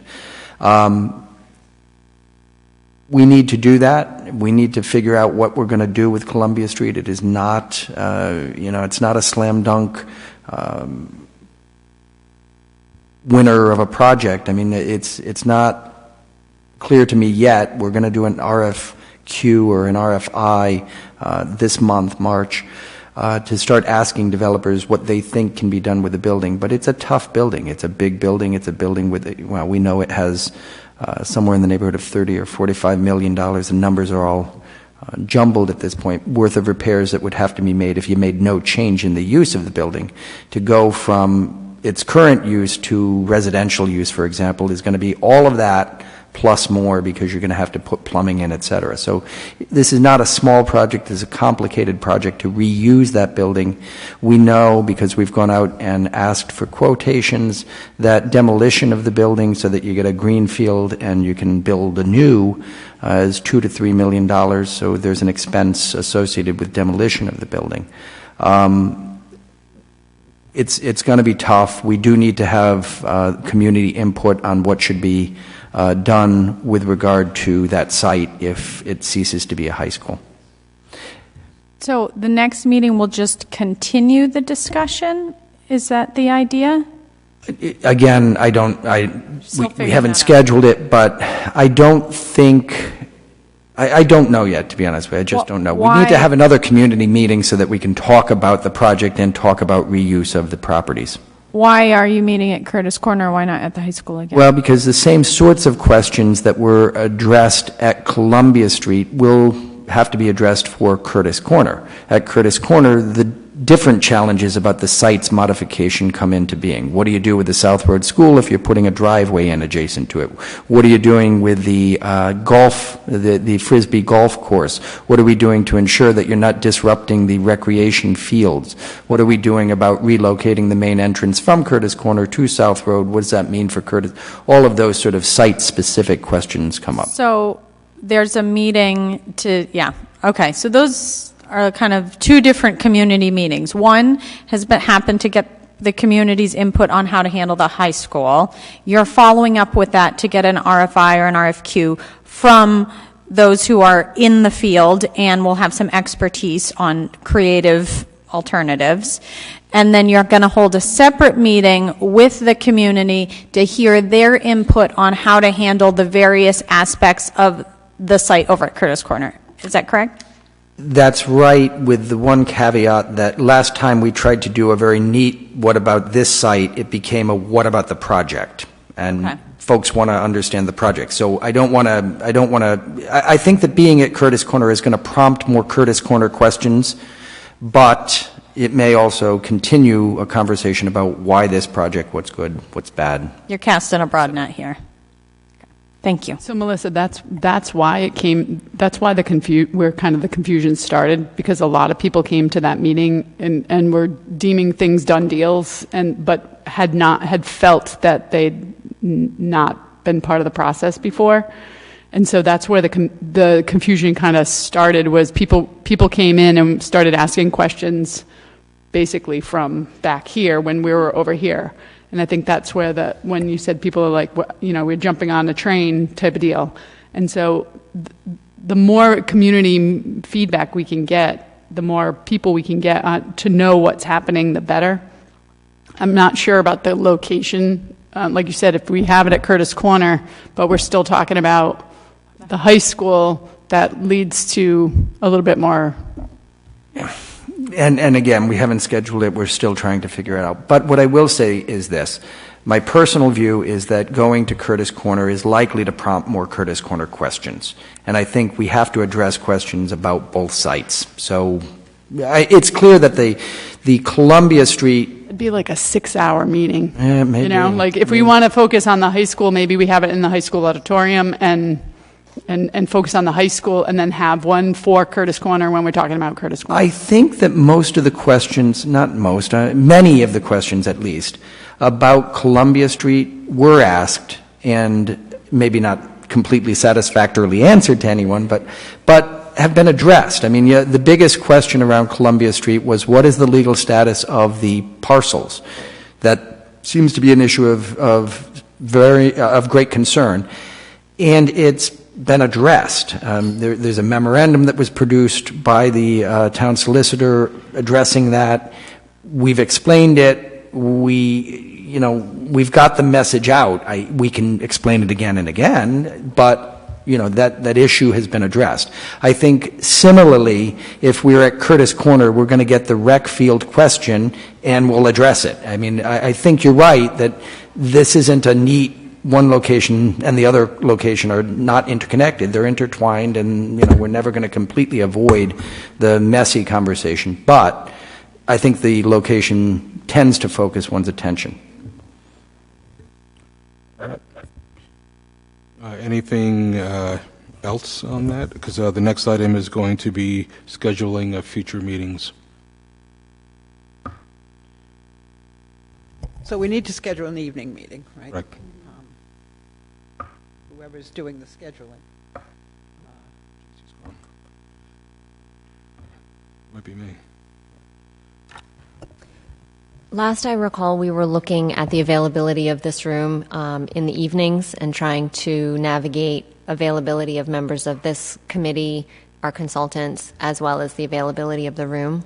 Rob, was there a better Wednesday? There was. It looked like the last Wednesday of the month was the best. All right, so can we double, just to confirm that? Oh, no, I can confirm that now. The last Wednesday of the month is the best. Okay. Yeah. 25th of March. We could schedule an evening meeting in this room. Well, I think the other thing, we just need to make sure that our consultants, our contractors are available and that most everyone on the committee is available that evening. So the 25th looks good. Wayne, actually, I'm looking at the chambers right now. It looks like there's a zoning board of review. Do you know if that's happening on the 25th of March? That's the alternate night, is it? Yeah, I believe it is. What do you have there for zoning? Is it the 18th? 25th. It just says reserved. The zoning is the 18th. You won't need the 25th. We won't need the 25th. Okay. And they've always got an alternate night on. Yeah. The school department has a community workshop that night that we're doing work with our HES research and CLE with our administrators. So I know that will impact Chip and I. It was already I didn't pick the date, bottom line. But I'm committed to support the work. So just a full disclosure. So, Amy, what's you're looking at council chambers. What's it look like then? So the room is booked on the 18th of March for the zoning board. 2 weeks out after that would be a month from today, April 1st. The room is available on the calendar. I don't know if there's any conflicts on the school department or with consultants.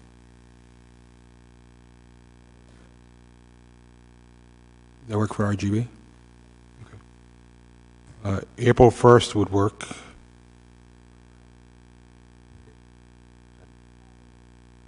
I think we're fine as far as I can see. So why don't we schedule it, is 7 o'clock better than 6:30? Give people time. 7, okay. So we're going to schedule our next meeting for April 1st at 7 p.m.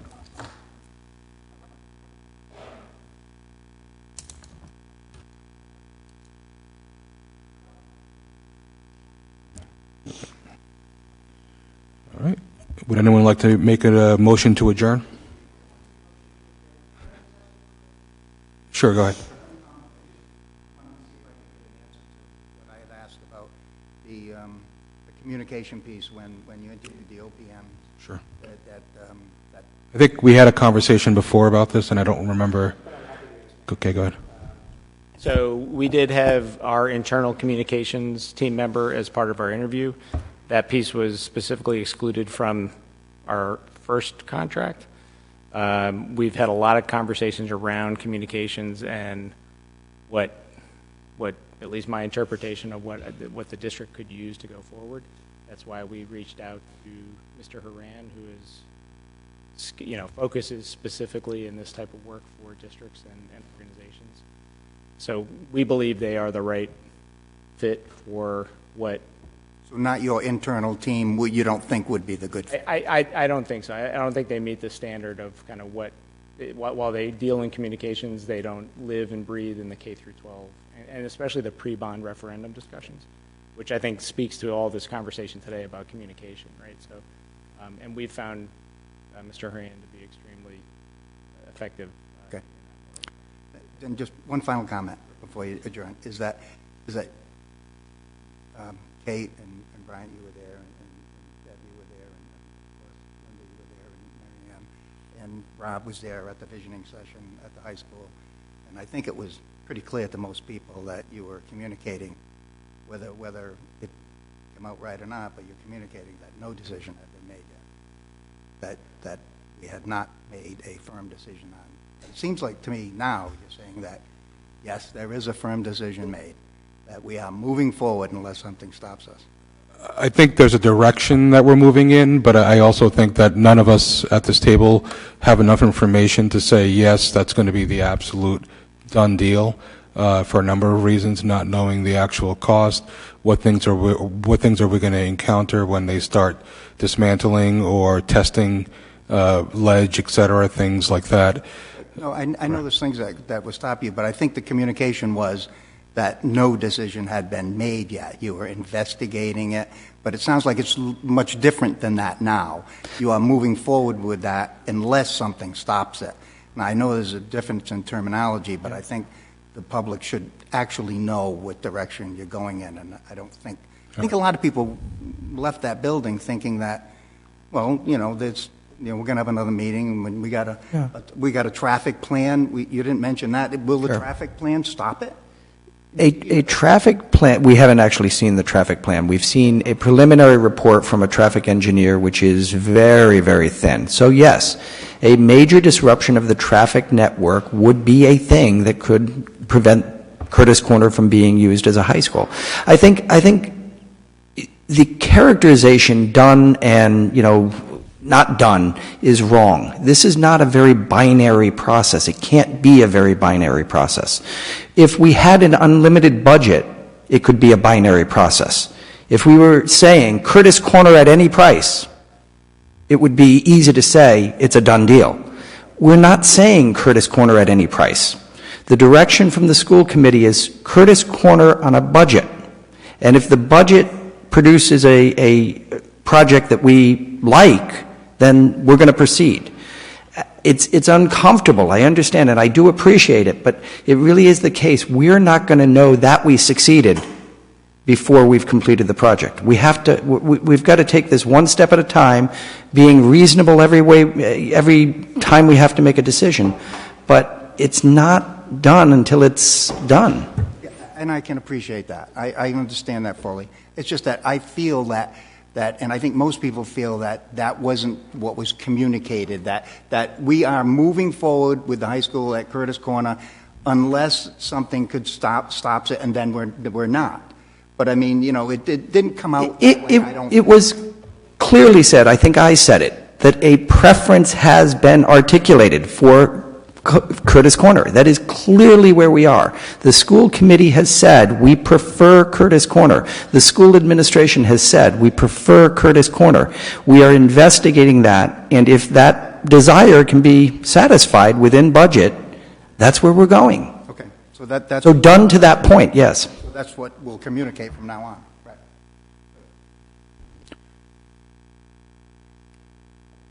Linda, in terms of our your updates on the website, are those happening like just when we have a substantial change? I mean, should we clarify something about that on the website? I can, but I guess the other piece, and I haven't said anything, and I know we're wrapping up, but it feels like if we're talking to Sam about having a communications aspect, that we would want to marry our communications with the expert that we want to pull into our conversation. I think that depends. Well, I'm assuming, and I think the communications expert is a good idea, but I think we hadn't. The school committee needs to decide on if they're going to spend that money. Right. So, if I may, Mr. Chairman, very quickly, the way we get to not having Sam's internal team doing public outreach, public information pieces is the schedule that we had in mind when the firm negotiated with the district. At the time, we anticipated that we would be completing a Columbia Street-oriented Stage 2, which is essentially just a remake of the application that had been submitted, and it wasn't deemed that we needed a PR firm at that time, that we needed a public information program at that time. The project has changed, the scope of the project has changed, and now there's a new need that has arisen. It's clear that we have not got a sort of straight linear from application A to application A prime. We're not just tweaking the same program. It's a different project. So Sam's folks have come forward with a proposal to meet the needs of the community as they've arisen, as they've evolved. Right, which has to be decided by the school committee in terms of if they're going to go down the direction of hiring a consultant. It's part of the OPM work. It was in the proposal presented to us today. It's an ad alternative proposal that we looked at today is all right. It's an ad alternative that will be performed by a subcontractor as proposed. All right. Anything else for the good of the order before we adjourn? I think we're good. Was there a second on the adjournment? All those in favor? Aye. We're done at 11:52.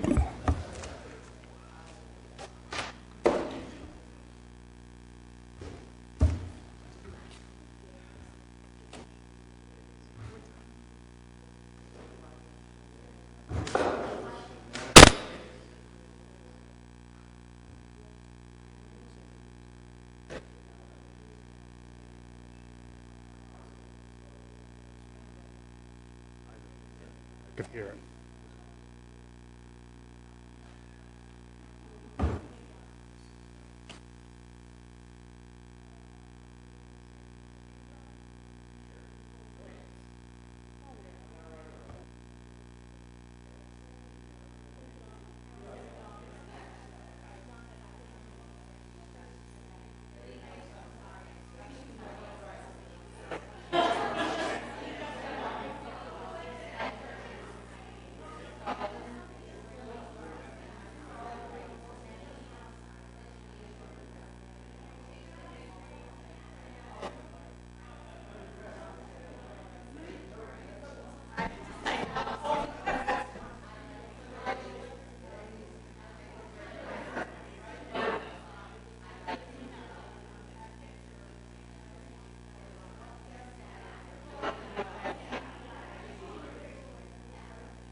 Is this when we go get mimosa?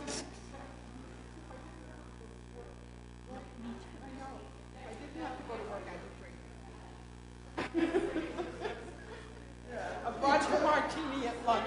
You know, that 3 martini lunch, that would have been in my future if I didn't